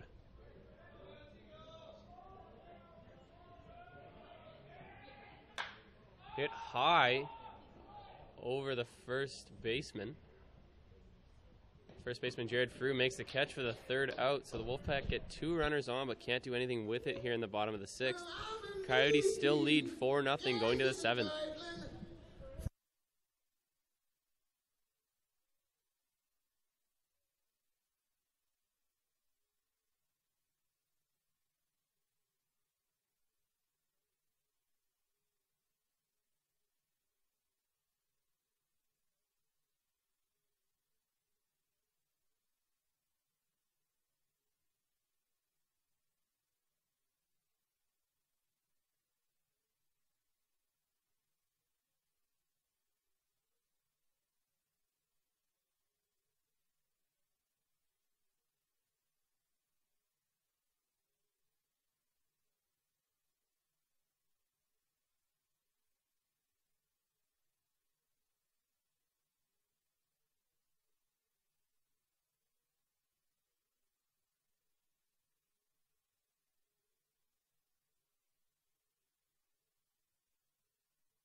Tyler Hodder stands on the mound for the Wolfpack as we start the 7th inning. Second baseman Noah Wood-Juvier will be out there to start off this inning. 1 for 3 on the afternoon as he singled in the first inning. First pitch swung on and hit deep into left center field. Adam Philman makes the catch on the slide. What a play that was. Right off the bat, I'm penciling in a double there for the leadoff hitter, Jared Frew. Great track by Adam Philman, able to extend the body and pick up the first out of the inning, taking a hit away. After that beautiful play by Philman, that's going to bring up Jared Frew, the first baseman.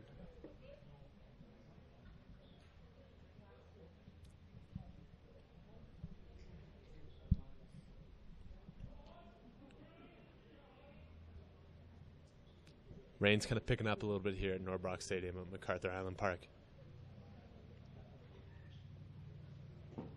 First pitch breaking ball in the dirt for ball 1.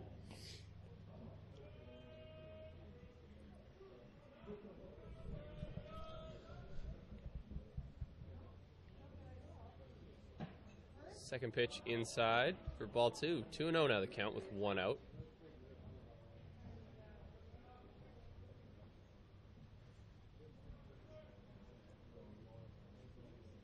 That one's in there and fouled back for strike 1. 2-1 now. Coyotes lead the Wolfpack 4-0 here in the top of the 7th inning. Big 2-0 swing there, but just fouls it straight back.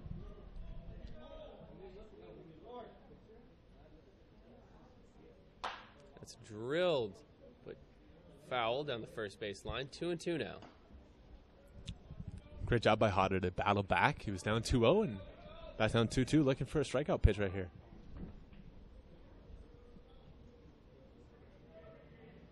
Wolfpack playing in the extreme shift to the right side of the infield. And the breaking ball just misses. Hodder wanted that one. Pushes the count full now.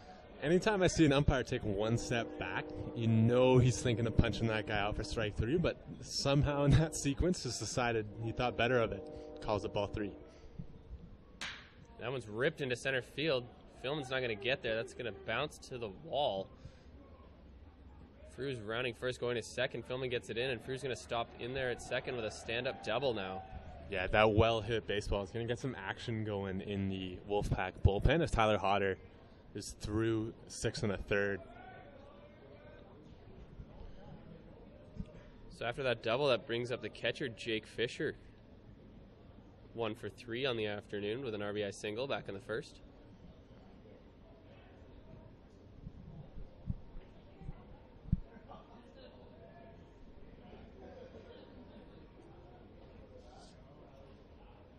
Wolfpack definitely not out of this baseball game, but a big inning here from the Coyotes could put this one pretty much out of reach. First pitch misses down and away for ball 1.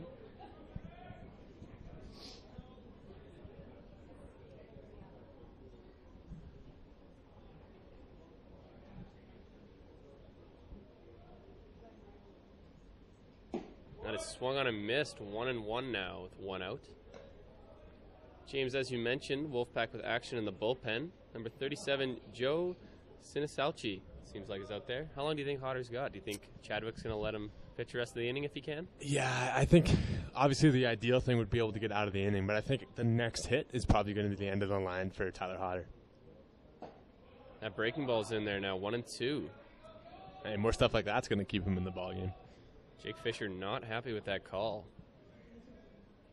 1-2 regardless.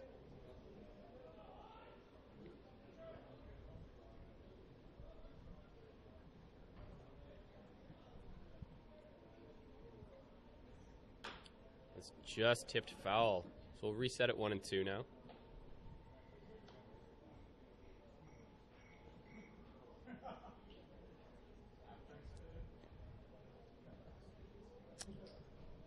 Big pitch from Hodder coming here.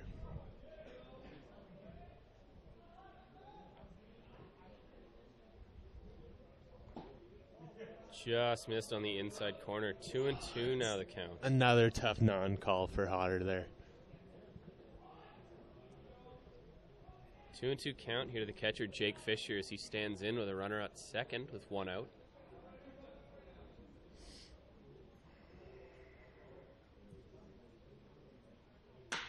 Well hit over the second baseman, Como into right field. WolfPack gets it in quickly. That's going to be a single for the catcher Fisher. Runners now on the corners as Jared Frew moved up to third on that single. Yeah, nice piece of hitting there from Fisher. So with that single, that's going to bring up the third baseman, Brandon Graham. Hit a home run in his last at-bat. Definitely a dangerous hitter to face here. Yeah, not the guy Hodder wants to see running to the plate here. And catcher Connor McKenzie seeing the signs that are coming from head coach Jeff White of the Coyotes on the other side, decides he's going to relay some signs to his infield about how they want to play this one.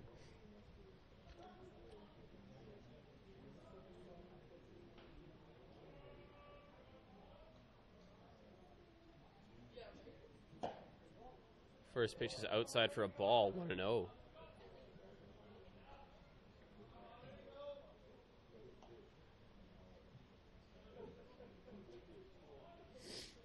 Head coach Ray Chadwick still leaving Hodder out there to face the third baseman Graham, who hit a home run. That pitch is low for ball 2. Yeah, I will admit, Sam, I'm a little bit surprised they're not giving Graham a different look here in this ballgame. Maybe even come in with a left-hander to make the left-handed Graham have to face pitchers on the same side of him. It's always a little bit more difficult for a lefty to hit a lefty, but this is Hodder's game, and Chadwick's going to let him throw it.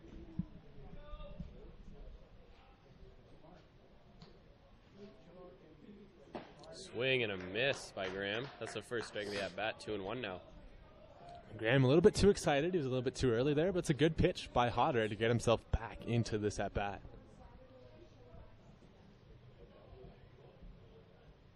Coyotes lead the WolfPack here in the top of the 7th, 4-0. 10 hits on the board for the Coyotes. Only 3 for the WolfPack. That's fouled out of play for strike 2. 2-2 now the count. Job by Hodder here to get back into the count. You bet. It's always tough when you fall down behind, especially against a hitter like Brandon Graham, but... So 2-2 is the count now to Brandon Graham. Hitter for the Coyotes. 1 out.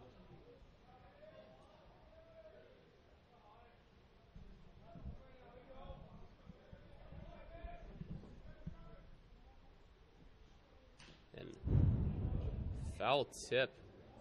Not held on to.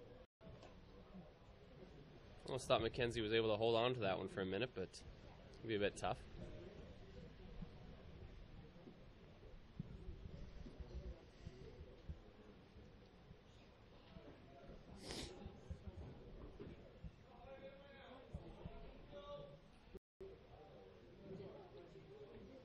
Was by Hodder to battle all the way back in that. Let's see if he can get this third out of the inning. That'll bring up the shortstop, but it's now in the top of the 7th inning.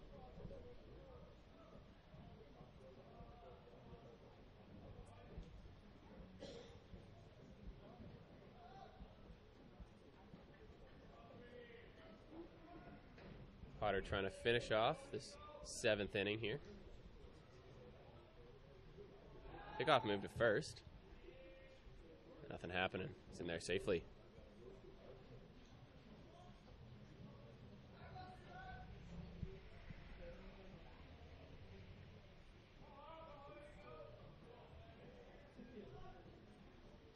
And a swing and a miss on that first pitch. 0-1.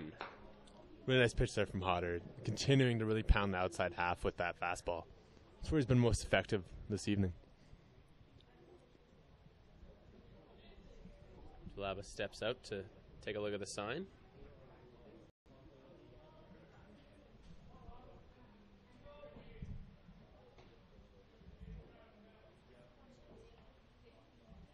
Breaking ball on the outside half, swing and a miss. 0-2 now. Another great pitch from Hodder. He's shown a good job. He's thrown a lot of pitches in this ball game.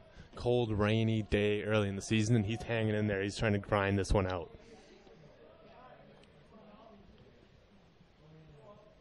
0-2 the count now with 2 outs in the top of the 7th. Coyotes lead the WolfPack 4-0.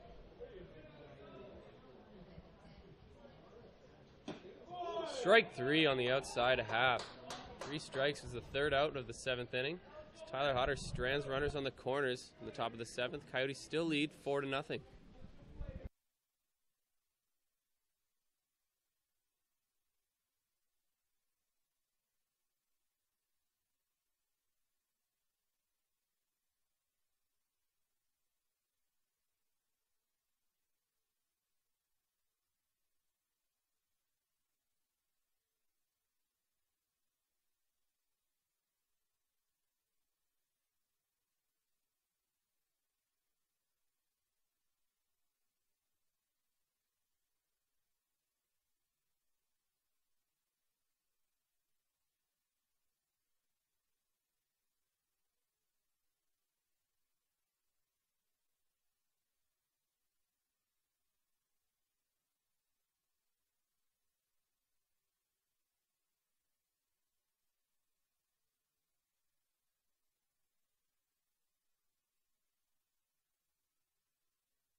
Here we are for the start of the bottom of the 7th inning.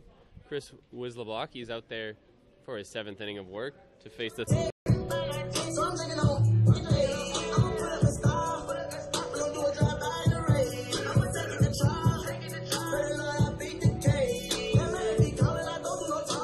Tough game for James so far as he's 0 for 2, pardon me, with a double play and a strikeout.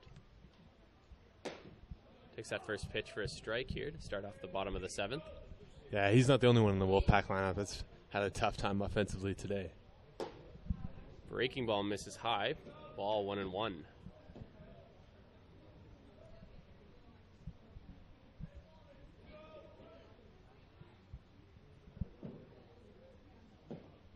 It's a breaking ball low that misses. 2-1 now.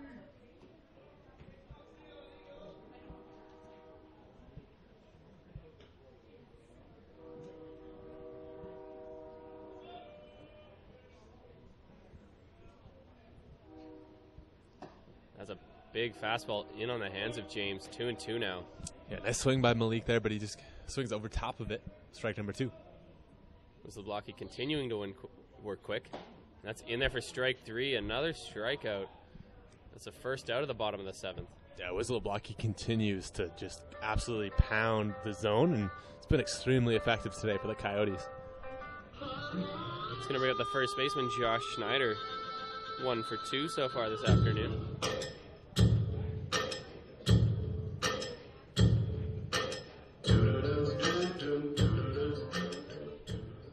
Yeah, he is only one of 2 Wolfpack hitters that have managed to get a hit off Wisloblocki this evening. Out in front of that first pitch, 0-1. That last strikeout was the 5th of the afternoon for Wisloblocki. That's hit well into center field.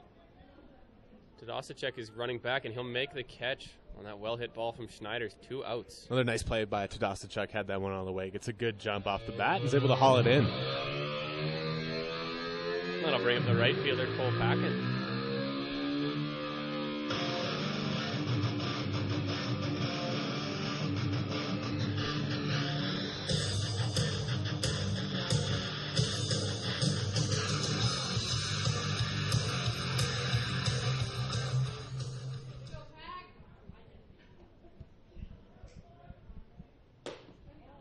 First pitch just high for ball 1.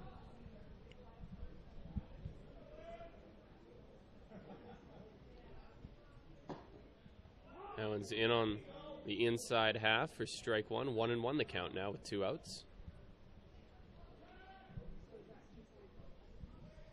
Wisloblocki continuing to work very quickly in this game. He gets the ball and he's right back on the mound. Swing and a miss on that inside fastball. 1-2 now. It's in the Wolfpack hitters trying to kind of take their time getting back in the box, try to get him off his rhythm, but unfazed is Wisloblocki.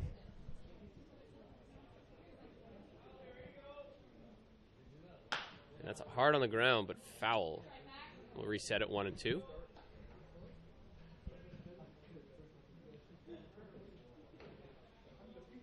Wisloblocki working well into his 7th inning of the game, but there is action in the Coyotes bullpen.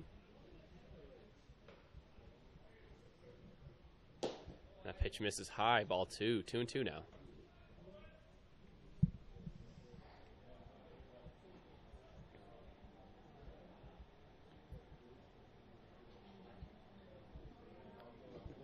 Ball in the dirt, full count now with 2 outs to pack in.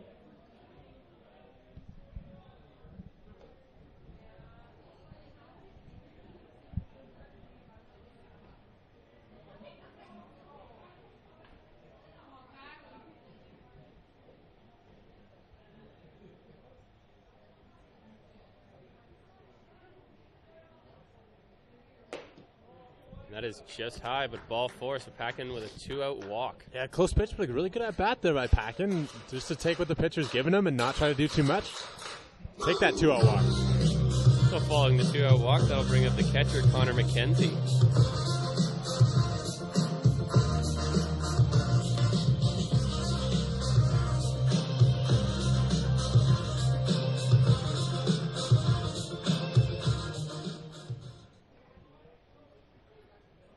McKenzie stands in 0 for 2 so far.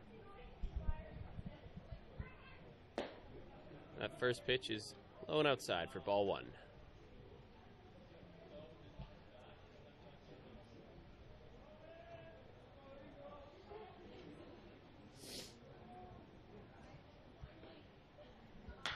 Hit high, foul back past third base. I think Graham has a chance on this one. And he does indeed as he makes the catch for the 3rd out. So 4-0 after 7 innings going into the 8th for the Coyotes, leading the Wolfpack.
Innings pitched so far this year, those have all come in relief. And his first pitch is a ball here to the left fielder, Jeremy Buckley. It's going to close the day on the starter for the Wolfpack, Tyler Hodder, who made his 3rd start of the year. He gave up 4 runs on 10 hits over 7 innings of work, while also striking out 7. Siniscalchi's second pitch misses outside, ball 2. 2-0 now.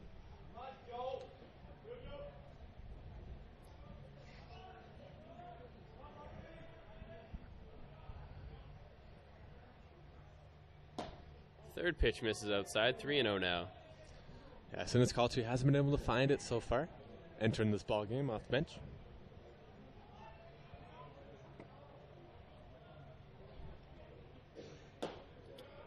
Just on the black there for strike 1, 3-1 now.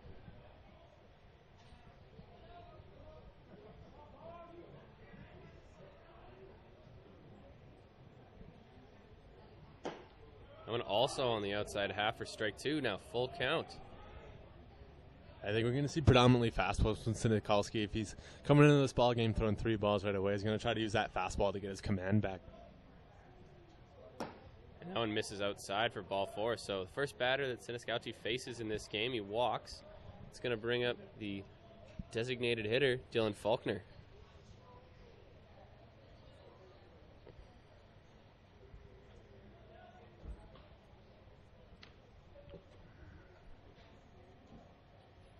Faulkner popped out in his last at-bat, reached on an error before that.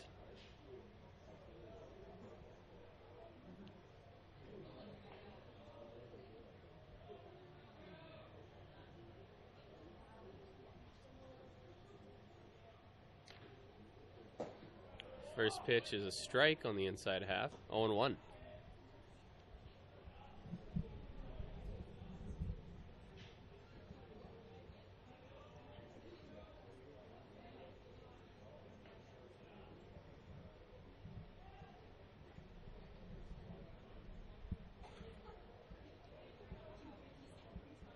Swing and a miss by Faulkner. Strike 2. Nice pitch there from Sinikalski. He's able to get Faulkner out ahead of that one for strike number 2.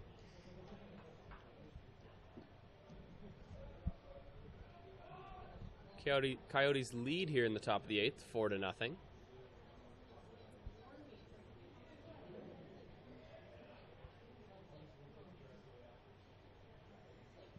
That ball's in the dirt, gets past the catcher McKenzie. Jeremy Buckley, the runner at first, will advance to second on the wild pitch. Yeah, nothing that the catcher McKenzie can do on that one. That one bounced about 3 feet in front of the plate, so it bounces all the way up over him, even though it's in prime blocking position. And I think we can chalk that one up to the rain, so that goes all the way back to the backstop. Just following that wild pitch, counts now 1-2. McKenzie will take a walk on out to the mound, have a word with his pitcher. Maybe just give him a little bit of a confidence boost after that one. You bet.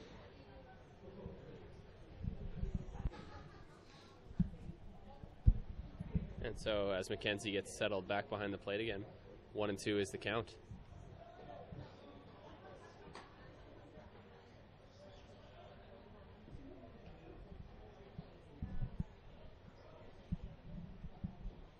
That pitch hit well into the left field. Hillis is going back, and that is going to clear the fence. The second home run of the night for the Coyotes. Dylan Faulkner puts that one over the fence in left field for a 2-run home run, making it 6-0 Coyotes. Yeah, I'm going to chalk that one up to the no-doubter variety. You could hear off the sound of the bat. You could see the trajectory. That ball was out of here in a hurry.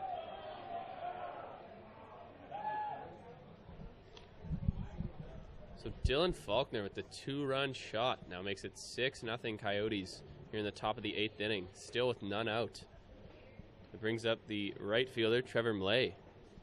Really nice piece of hitting there from Faulkner, obviously, but if you're Siniskowski, you want to get right back in there and keep throwing strikes. Mlay shows bunt, but pulls back because it's outside, ball 1. Mlay's done that in every at-bat that he's had this evening. He's, at some point, shown bunt, but never actually. From the outside half for a strike, 1-1.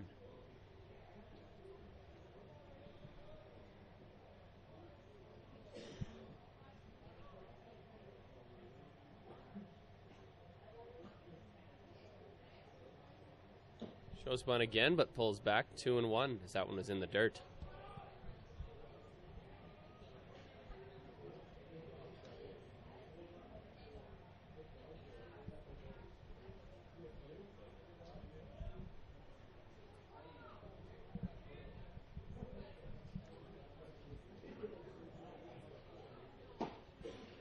Owens in there for strike 2, 2-2 now.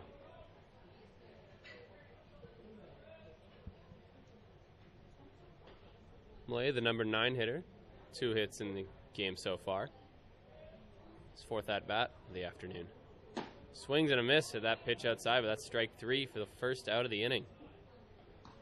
Really nice pitch there from Siniskowski, and a really good job just overall to not be too thrown off by that home run and come right back out and get the next hitter. So with the strikeout, that's going to bring up David Tadasachuk, the center fielder.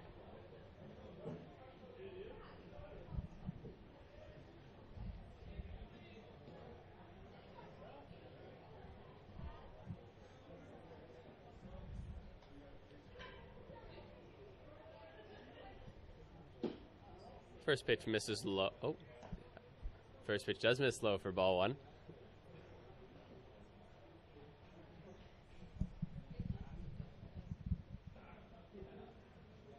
Swing and a miss on that second pitch. Now it's 1-1.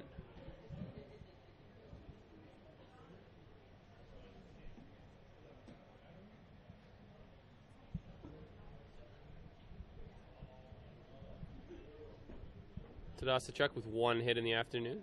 Singled to lead off the ball game back in the first inning. Now it's fouled straight back for strike two. 1-2 the count now with one out. Yeah, so Tadasachuk on that one, but a good job of Sinikalski to continue throwing strikes. It's the number one important thing right here is being able to always try to stay ahead of these hitters, but just keep throwing strikes.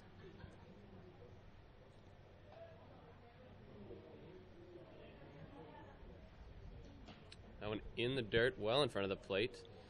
Caught by McKenzie. 2-2 the count now. Yeah, caught by McKenzie, but those don't count as a strike, even if that did just tick the kneecaps of Tadasachuk. Got to get it over.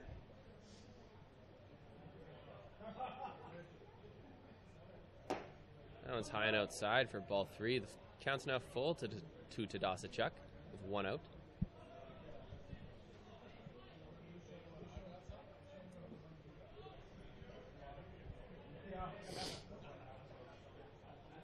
Hit well into left field. Millis is going back for that one. He's on the warning track.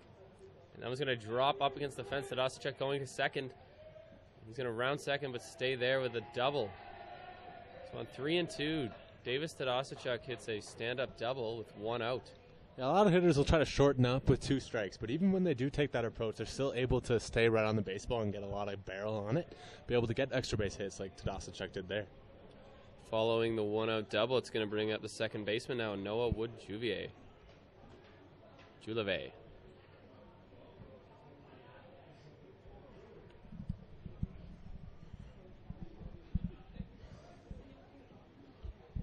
Two runs so far for the Coyotes here in this top of the eighth inning. Their lead is 6-0 over the Wolfpack as the rain continues to come down here on Norbrook Stadium. Swing and a miss of that first pitch. 0-1 is the count. That one caught the catcher McKenzie, so the ump will take some time here. Take a look at the baseballs. Give McKenzie a second to regain himself after that one. Also of note, nobody up in the Wolfpack bullpen. This will be Sinikalski's inning to get himself out of.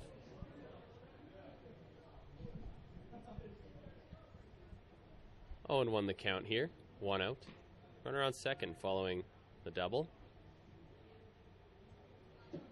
That pitch is low for ball one now. 1-1 is the count.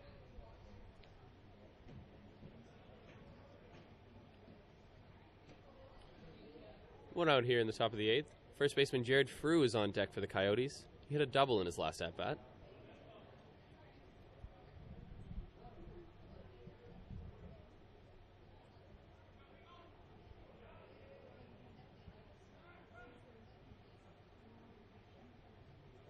Sinikalski steps off as there's some mind games going on over there at second base. Yeah, smart play by Sinikalski to step off, especially with the rain coming down. You want a good grip on that baseball. Last thing you want to do is throw it into center field, but that is a big lead from Tadasachuk at second base. Hit high into center field. Center fielder Adam Philman is there. He'll make the catch for the second out. Tadasachuk's running for third, and he gets into third after tagging on that fly ball. Good throw there from Philman in center. You see a lot of guys try to make that throw and then kind of tumble over, but I don't know if that was actually intentional from Philman, and that throw had to be cut off, and Tadasachuk can advance to third. So here is the first baseman, Frew, to bat. As I mentioned, a big double in his last at-bat. Stands in here with 2 outs in the top of the eighth. Runner on third now.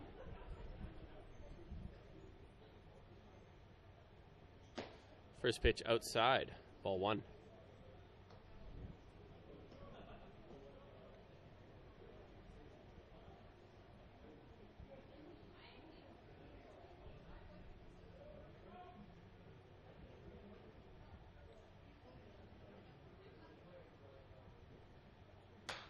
That one just popped out of play, foul for strike one.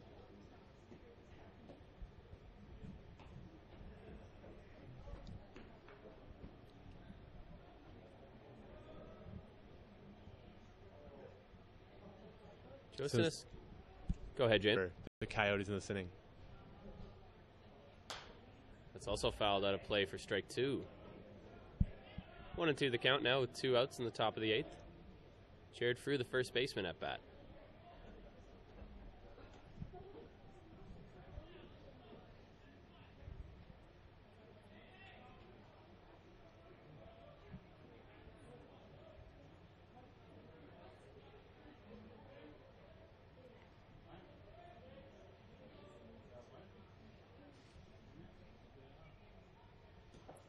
One blocked by McKenzie behind the plate. Good job to block that ball in the dirt. That's a great job by McKenzie.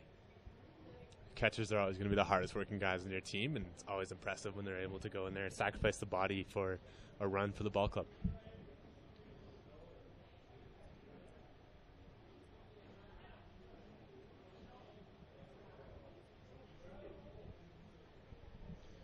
Frew stands in here with 2-2 count and 2 outs.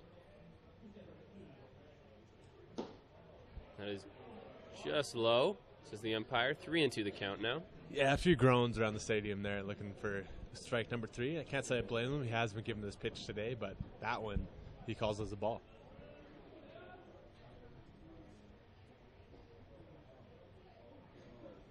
That one's hit well to right field. Hawken going back to the track, to the wall. That one is gone. The second home run of the inning for the Coyotes.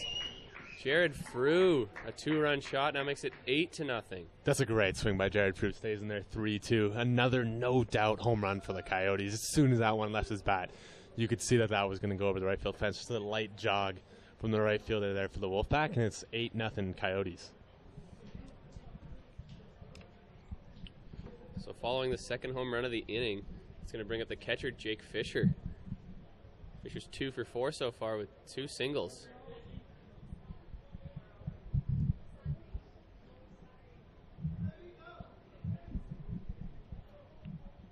Again, nobody up in the Wolfpack bullpens. This will be Sinikalski's inning. Looking for the third out. That first pitch misses low. Ball 1.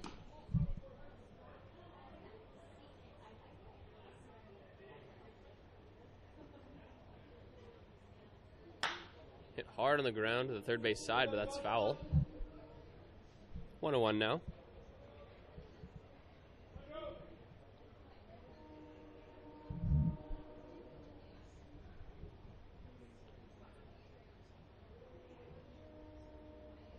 Swing and a miss to that pitch. 1-2 now with 2 outs. Nice job there by Sinikalski to change speeds and get the batter out in front there.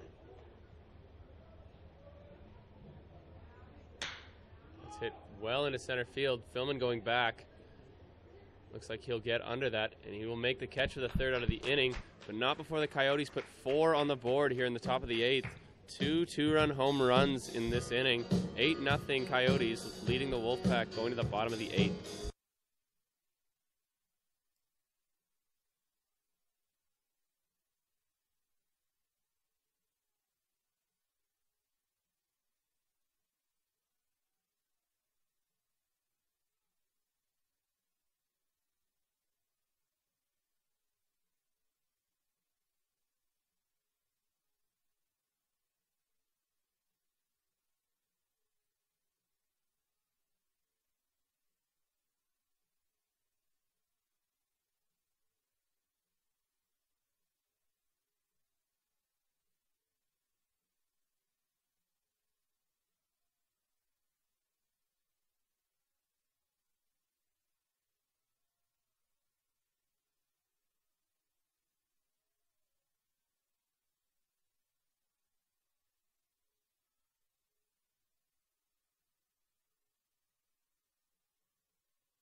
So there's a pitching change here to start the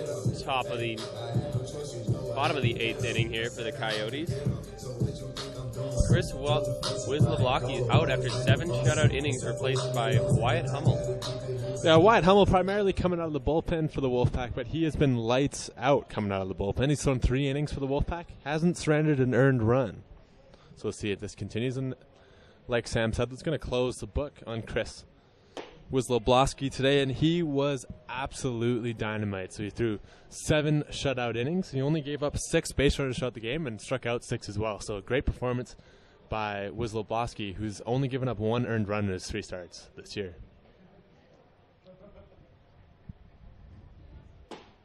Hummel's second pitch of the at-bats in there for strike 1. 1-1 is the count to the first batter of this inning, Zach Como, the second baseman.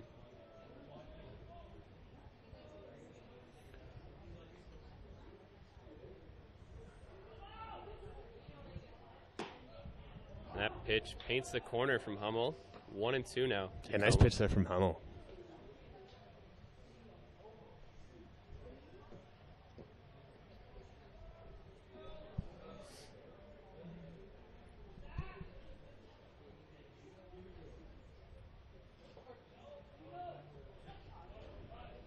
And ball through the legs of the catcher.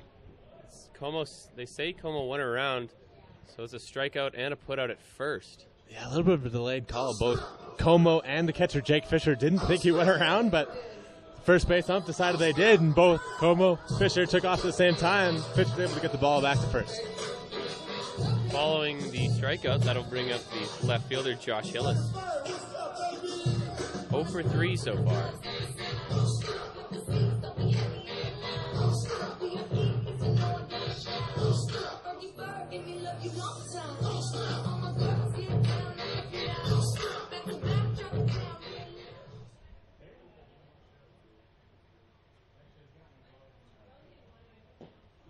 First pitch from Hummel misses low, ball 1.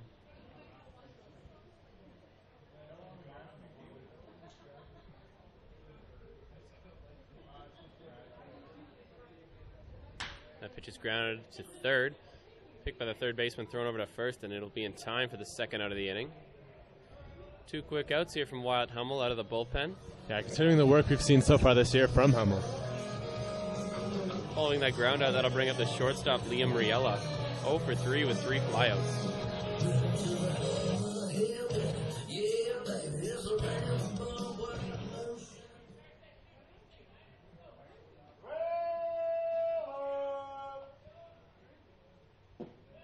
First pitch misses in the dirt, ball 1.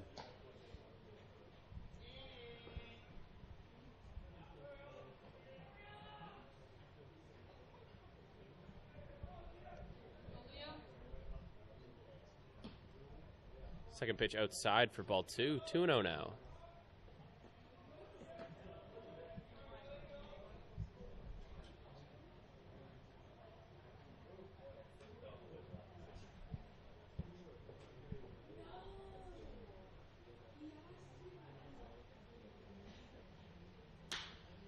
Drilled foul down the left field line.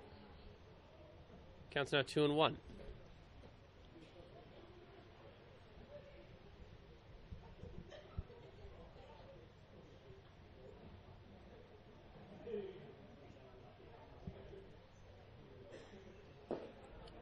That ball misses low. 3-1 now to the Wolfpack shortstop. Yeah, Hummel just kind of falling behind the last 2 hitters here. Giving the Wolfpack an opportunity here to get a base runner.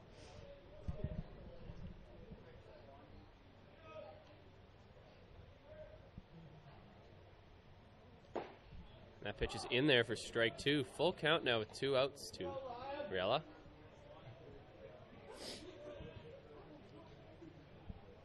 Riella hit 2 baseballs hard today, but has nothing to show for it.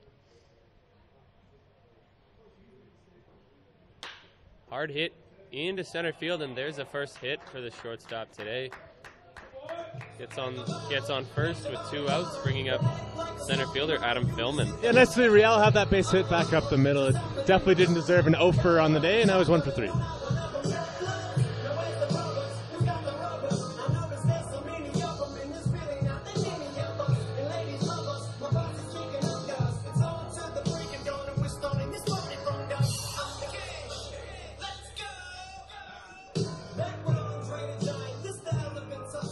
So here is Adam Philman.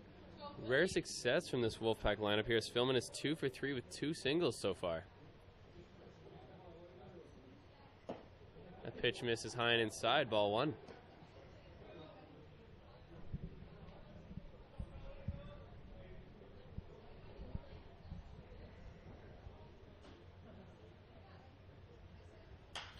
That's fouled back out of play for strike 1. In the bottom of the 8th inning, Coyotes lead the Wolfpack 8-0. Should know that the rain is continuing to come down here, but the field looks like it's holding up pretty well. Only kind of trouble areas are the mound and the plate, which is pretty par for the course. It's when you start seeing it on the infield that we're going to have some issues. That pitch misses outside to Philman, 2-1 now. Philman, another good hitter's count in this ball game. As you said, Sam is 2 for 3 today, looking for his third base now.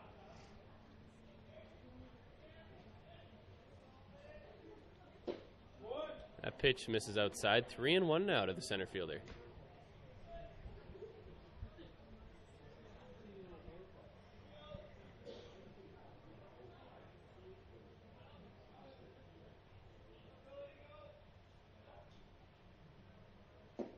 And that's ball 4 inside. So 2 runners on here with 2 outs for the Wolfpack, bringing up the DH, Vance Fode.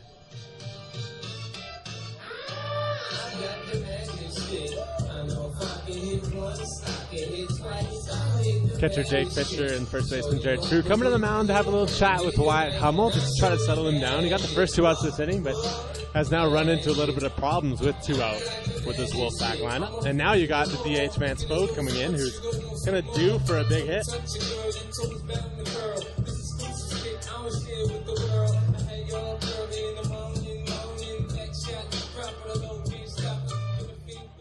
Wolfpack, of course, hoping here to put a dent in that lead.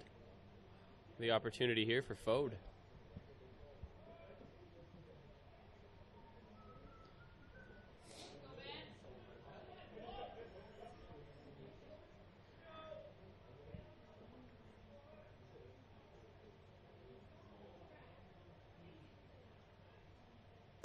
First pitch misses outside.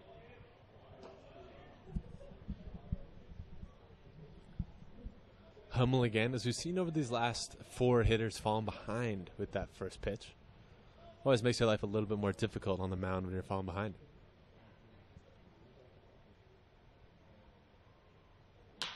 Hit hard on the ground at second base. Second baseman there makes the throw to first, and that's over the first baseman, but covered by Hummel. So Fode will reach on the air, loading up the bases now for third baseman Malik James. Yeah, this opens the door for the Wolfpack a little bit. It looks like the Coyotes are going to be out of that inning, but overthrow at the first base. And a great job, actually, we should say, by Wyatt Hummel to cover on that play at first and make sure a run didn't score in that play.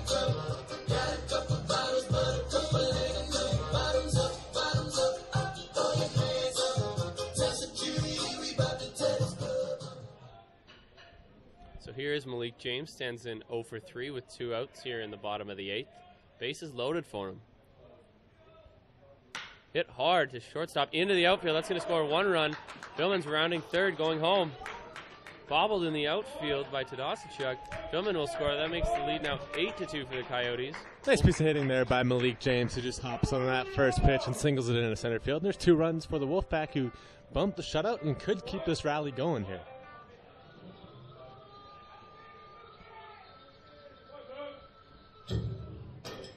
That'll bring up the big first baseman, Josh Schneider, here with runners on first and second with 2 out.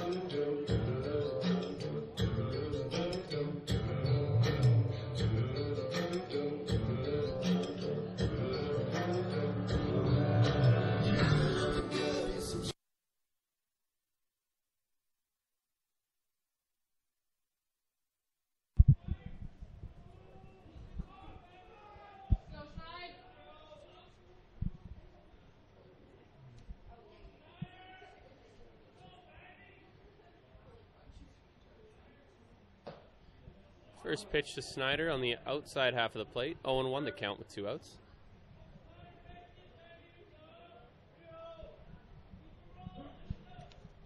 Snyder here looking to create a little bit of a 2-out rally for the Wolfpack, who could just claw themselves back into this ball game with a big hit.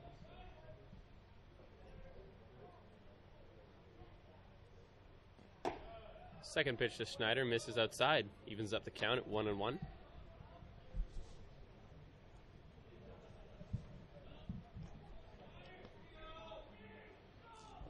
Vance Fode, who was the designated hitter in today's game, was reached on an error earlier and has now been replaced by Lucas Lott as a pinch runner out at second base.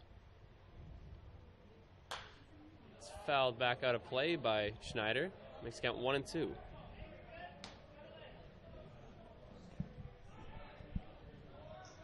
Big spot here for Snyder. Down 1-2, 2 out. He's to shorten up and just try to find some green with this baseball.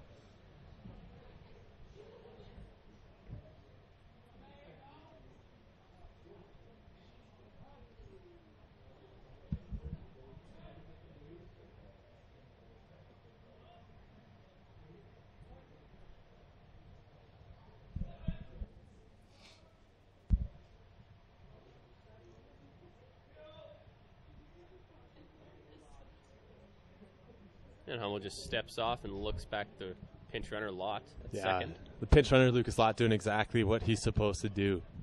Come in there and wreak some havoc on the base pass, but also definitely make sure he can score from second on a single. 1-2 the count here to Josh Schneider. That pitch is low and inside for ball 2. 2-2 the count now. Should Schneider reach, the right fielder Cole Packin is on deck for the Wolfpack.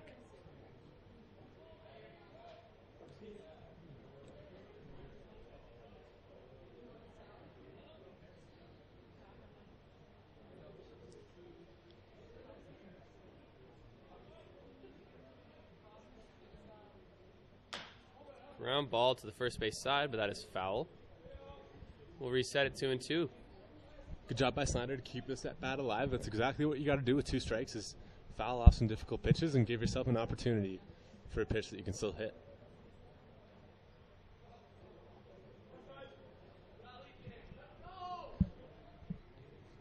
Lucas Lott stands out on second base after replacing Vance Fode. Malik James stands on first after he goes down swinging to end this bottom of the 8th.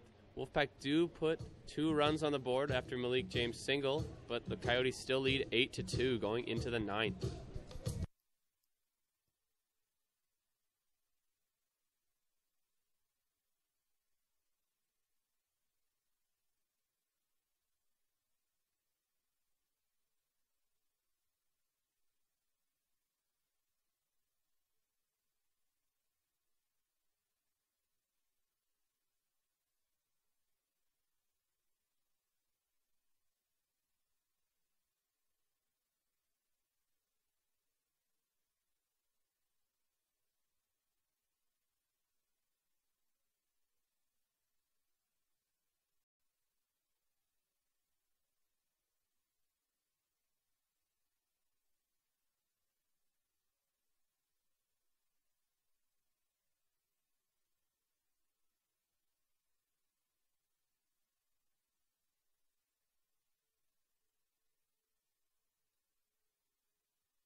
Brandon Graham. Graham had a big home run back in the 5th inning. He faces Joe Siniscalchi, who's out there for his 2nd inning of work in relief. First pitch misses high for a ball. Yeah, probably not the guy Siniscalchi wants to see walk into the dish here. Graham checks his swing on a high pitch. That's ball 2, 2-0 now. Yeah, much to the ire of the Wolfpack bench. kind of a subjective call, that one, the check swing. It's High for ball 3. 3-0 now. I saw on Siniscal maybe to check out how the mound is holding up with a 4-pitch walk to Graham, and you never know how the weather can kind of play in the pitcher's mind. And You mentioned, James, the rain coming down. It has been coming down pretty much the entire game, so I don't doubt that mound has taken a beating so far. That's going to bring up Jared Dulaba, the shortstop. 0 for 4 so far.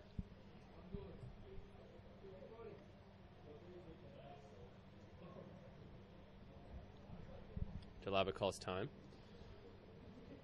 He was trying to shift the mud around there in that batter's box. he's digging in pretty deep. I don't know how much more he has to work with.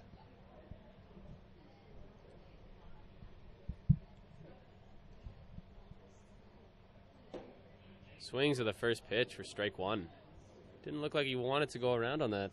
No, I think he tried to check his swing, but had kind of reached a point of no return. Sometimes you gear yourself up for that first pitch from that bat to a certain extent where you're almost too geared up. For 4 on the ball game, you're really trying to make something work and try to hang a base hit. That second pitch to Dulaba missed outside.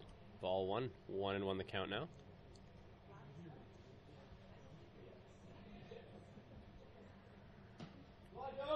Very inside for ball 2. 2-1 now. Yeah, so Niskalski's been kind of struggling with his command out of the bullpen today, and so far that trend is continuing with this Dulaba at bat. That pitch is in the dirt for ball 3. 3-1 now.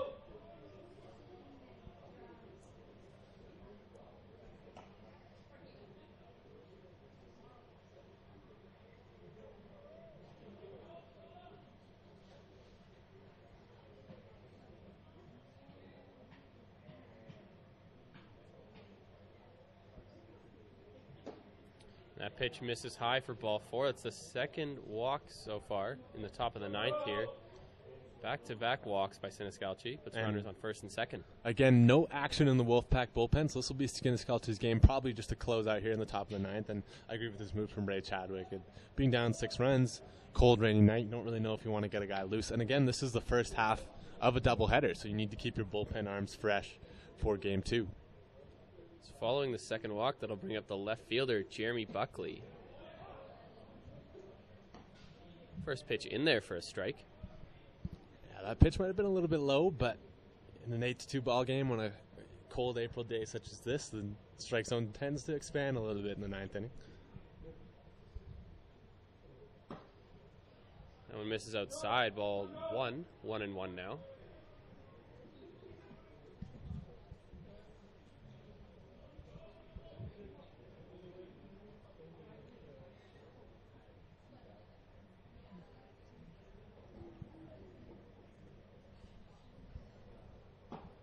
That pitch again outside, 2-1. Buckley's been on base twice this afternoon. He walked and then was hit by a pitch way back in the first inning. Ground ball down the first base line, but that's foul. 2-2 now.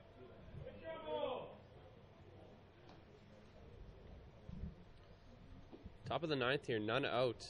Coyotes lead the Wolfpack 8-2.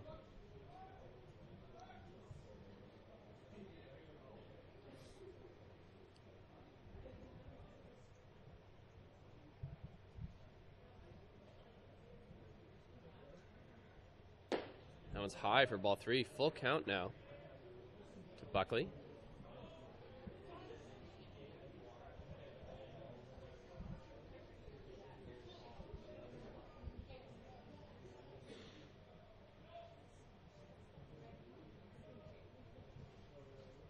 Swing and a miss. Hit some swinging for the first out.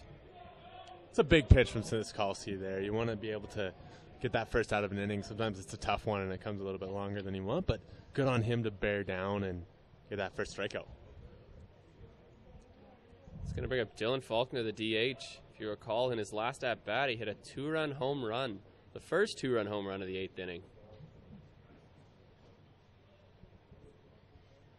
Both him and Malik James trying to get the dirt off their cleats. That ball is low for A ball, 1-0.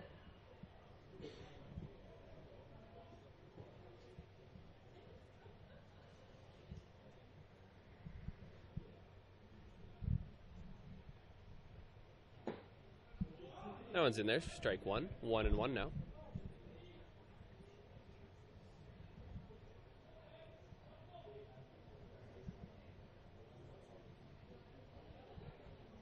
So Niskowski just got to keep this going. Just keep throwing strikes.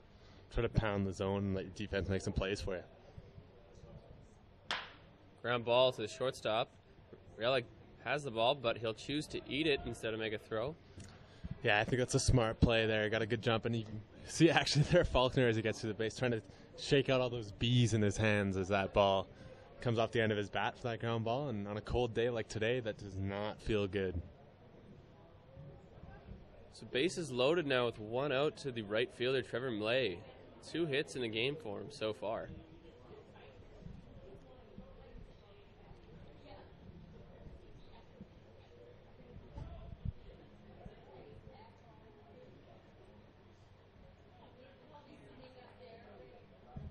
Wolfpack infield playing in here. Smart play. You may as well just try to knock down as many runs as possible at this point. First pitch misses high, ball 1. Changes your mindset as a hitter when those infielders come in. You got to be able to make sure you get a pitch that you can elevate, because a ground ball is not going to get the job done in terms of scoring a run.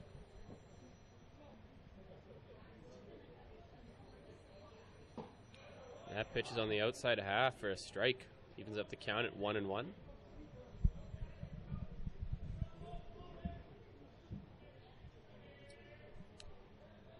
Bases loaded with 1 out here in the top of the 9th. Coyotes lead the Wolfpack 8-2. That pitch just misses high for ball 2. 2-1 now. Tough call.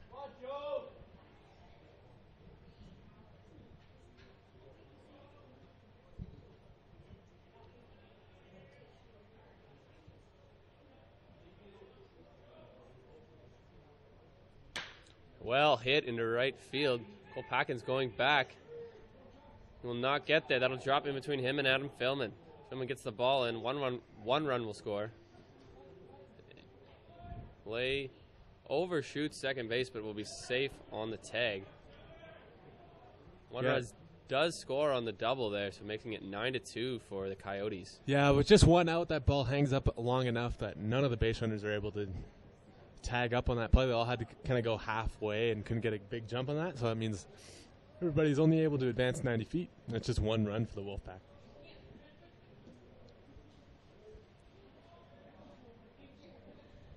That's going to bring up the top of the lineup here with the center fielder, Davis Tadasachuk. Doubled in his last at-bat.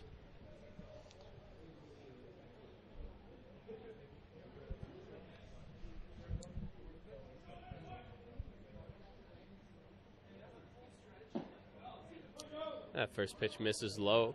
Pardon me, that's in the strike zone. Yeah, I think I'm going to chalk that one up to 9th inning in the rain, if that's going to be a strike. It appears it is a ball. Oh, okay. Both Sam and I were fooled by the scoreboard there. That's well hit out to left field. Josh Hillis is moving back, and he's not going to get there. That's going to land on the warning track up near the wall. Tadasachuk's round it into second. 2 runs will score. And Malay's going to be in there at third. That Coyote offense just keeps on rolling. It's been an absolute beast today as they put up double digits in the run column. Really good job of hitting with runners on in this game for the Wolfpack. Pardon me, the Coyotes. 3 runs score on that double by Tadasachuk, making the score now 11-2 in the 9th inning.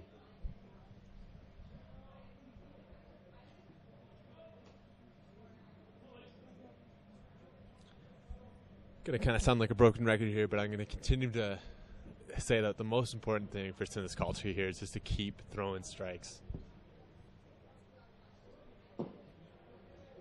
And he misses with the first pitch to the second baseman, Noah Wood-Juleve.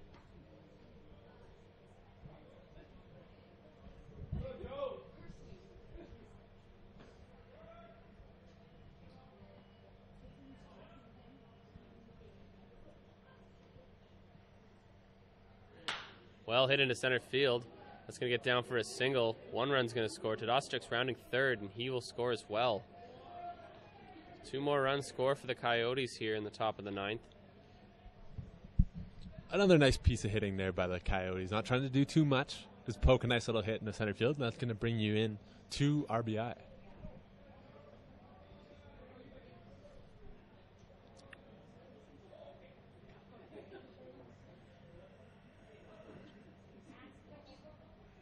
Score now 13-2 in the top of the 9th. Jared Frew, the first baseman, standing into bat. 1 out. That pitch is in there for a strike.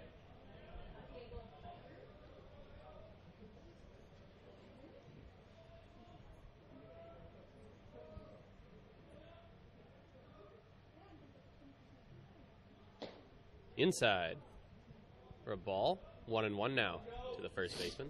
Been pretty impressed here with the Coyotes offense. Not a lot of times have they actually just given away an at-bat. They always try to string something out of it, and it shows now on the scoreboard. That was their 17th hit of the ball game.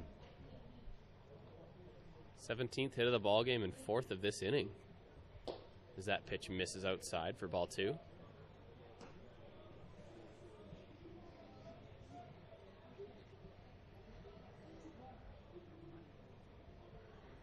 Frew also with a 2-run home run in this game, last at bat.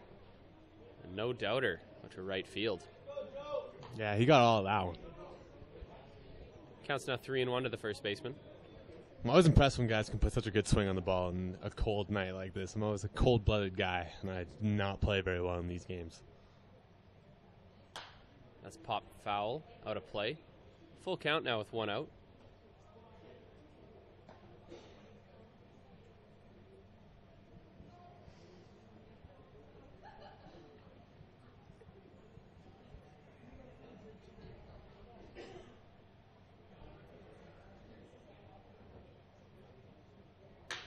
Well hit down the first base side, but well out of play for a foul ball. Yeah, it's just going to be a long strike. With that, we'll reset at a full count. 3-2 here with 1 out in the top of the 9th. 1 runner on first base.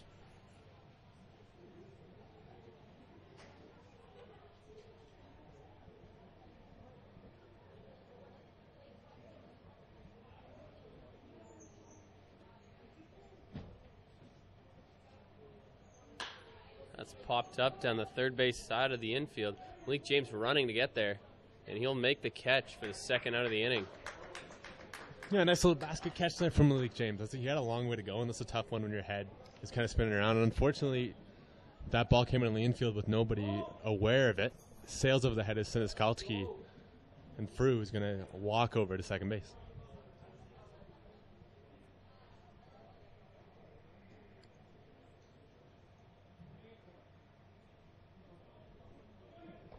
So as we get reset here after that error, pushing Wood Juvier over to second base, catcher Jake Fisher will stand in. He's the 9th batter for the Coyotes here in this 9th inning.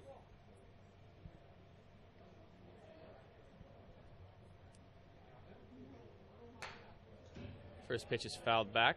0-1 the count now.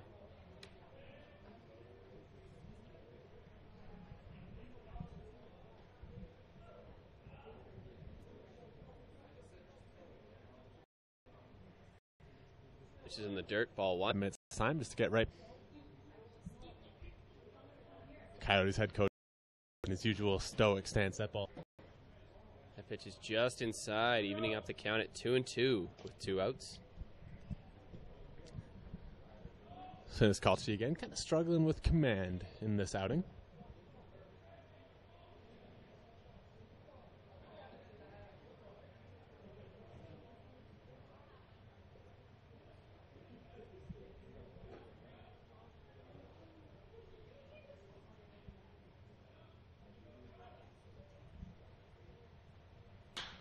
That's fouled off to the first base side, but out of play. We'll reset at 2-2. Fisher here showcasing again that the Coyotes have been really good at bats today. They're not really throwing anything away, even being up 10, top 9, still fouling off tough pitches and trying to put this baseball in play.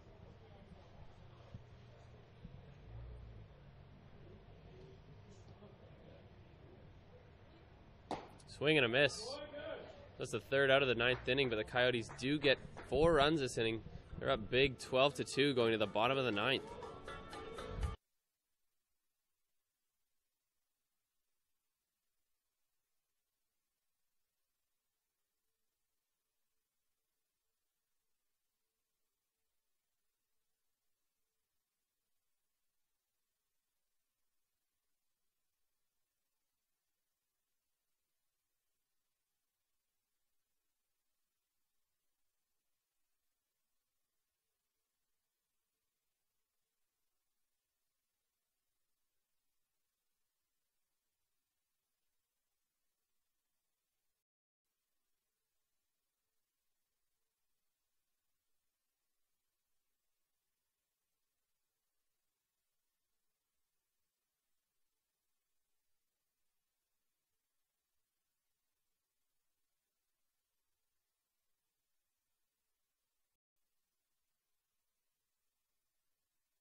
Right-hander Wyatt Hummel back out on the mound for the Coyotes to pitch this bottom of the ninth inning. Right fielder Cole Packin will stand in to bat for the Wolfpack. 0 for 3. Pardon me, 0 for 2 so far this afternoon. He walked in his last at-bat. Yeah, down 11 runs, the Wolfpack probably going to take an approach where they don't swing until they get a strike, try to make Wyatt Hummel really earn it in this bottom of the ninth. Hummel's first pitch misses outside for ball 1.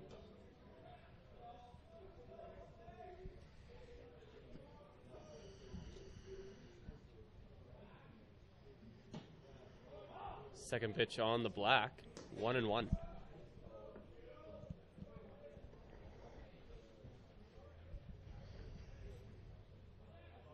Doing 1 now.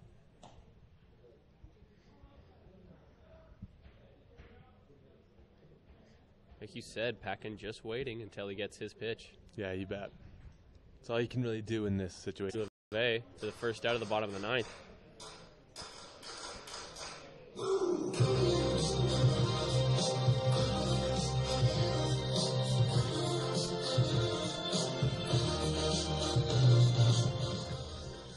The catcher now, Connor McKenzie, is going to stand in for his 4th at-bat of the game.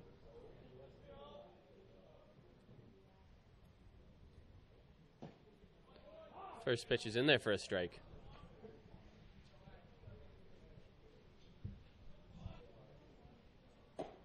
That pitch misses high and inside, ball 1. 1-1 the count now.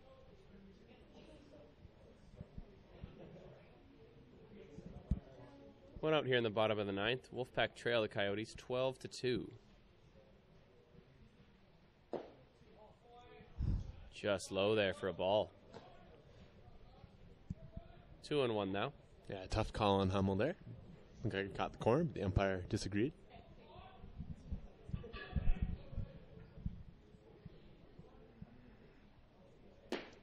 That pitch misses outside. 3-1 the count now to McKenzie. At this point of the game, you really just need base runners any way you can get them. Yeah, you definitely do. Unfortunately, in baseball, there's no way to hit an 11-run home run, so all you got to do is try to get as many guys as you can on, get them moving station to station, and see what happens. And Hummel with a good pitch there makes the count 3-2 now.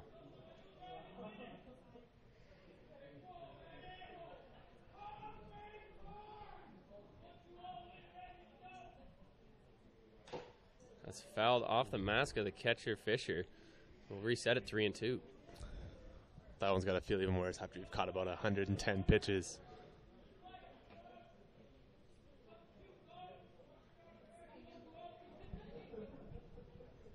So the catcher, McKenzie, steps out to give his counterpart catcher, Fisher, a moment to regain his focus. Always like to see that.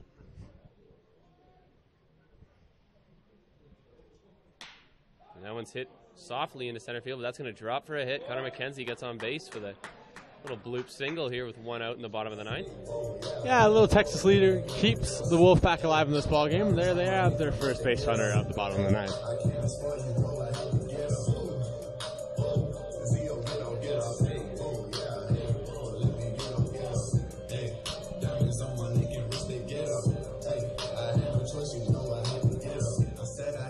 Bottom of the 9th. 1.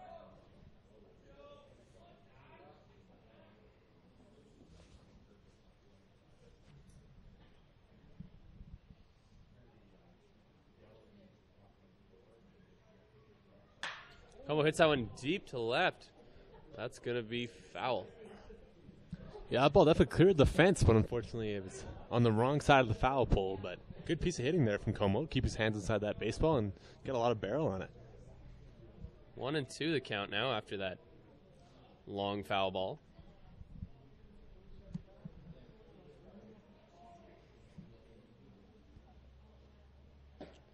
That's in there for strike 3.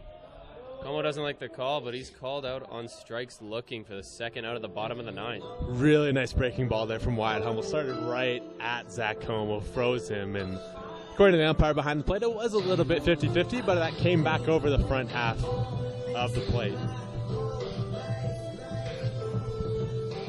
So that's going to leave it all up to the left fielder, Josh Hillis. Hillis is 0 for 4 so far in the game, so he's due. And he watches that first pitch for a strike, 0-1.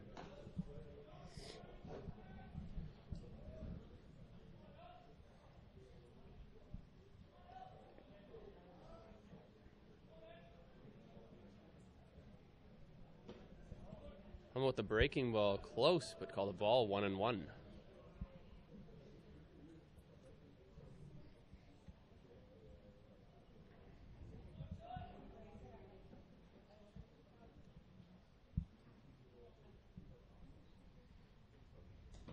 That pitch in the dirt misses outside. Ball 2. Gloved well by Jake Fisher, the catcher, however. Yeah, good job to stay on top of that one. 2-1 now with 2 outs in the bottom of the 9th.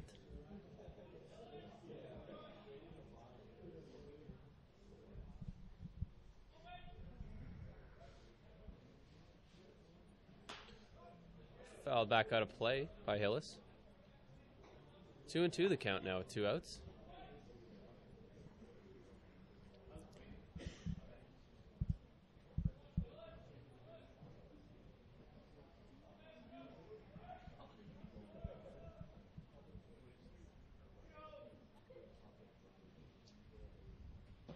That pitch is low for ball 3. Full count here with 2 outs in the bottom of the 9th. Wolfpack trail 12-2.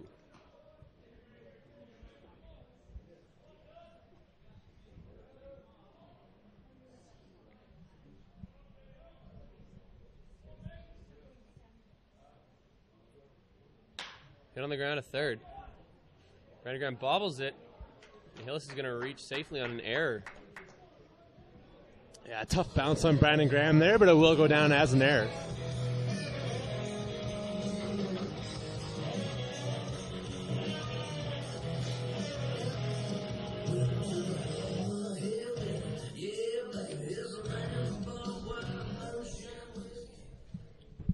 So that brings up the shortstop, Liam Riella. He has 1 hit and 4 at-bats today. Runners on first and second for him with 2 outs here in the bottom of the 9th. That ball's in the dirt, but blocked well by the catcher Fisher. 0-1, or 1-0, sorry. Your job never stops when you're a catcher. You still got to do the dirty work back there, and it's tough being a catcher, but you're always going to get the admiration from your teammates.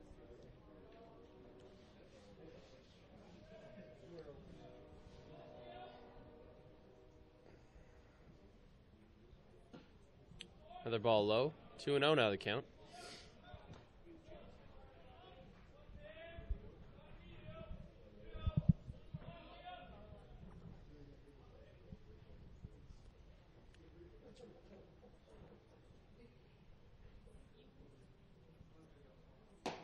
That pitch misses outside. 3-0 now.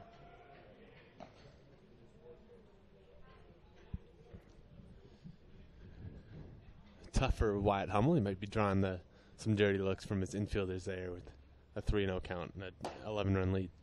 And that's ball 4. 4-pitch walk to the Wolfpack shortstop. Loads the bases for the center fielder, Adam Philman.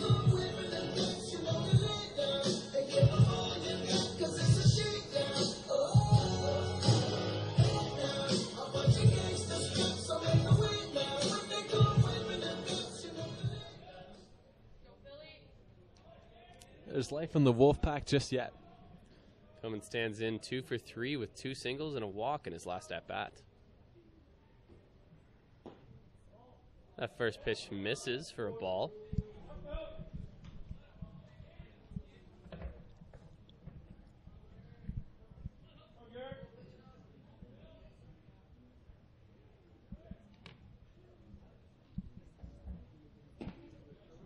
That pitch is in there for strike 1. Counts now 1-1. Yeah, first strike of the last 7 pitches for Wyatt Hummel.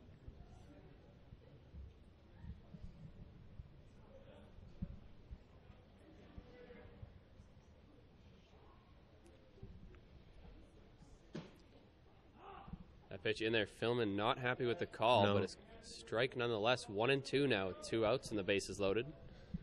Yeah, there's a little bit of an urban myth around baseball circles that if the catcher is unable to maintain possession of that baseball and actually catch and frame it, that it's never really going to be a strike, but it doesn't really matter as long as it crosses over the inside part of the dish like it did there.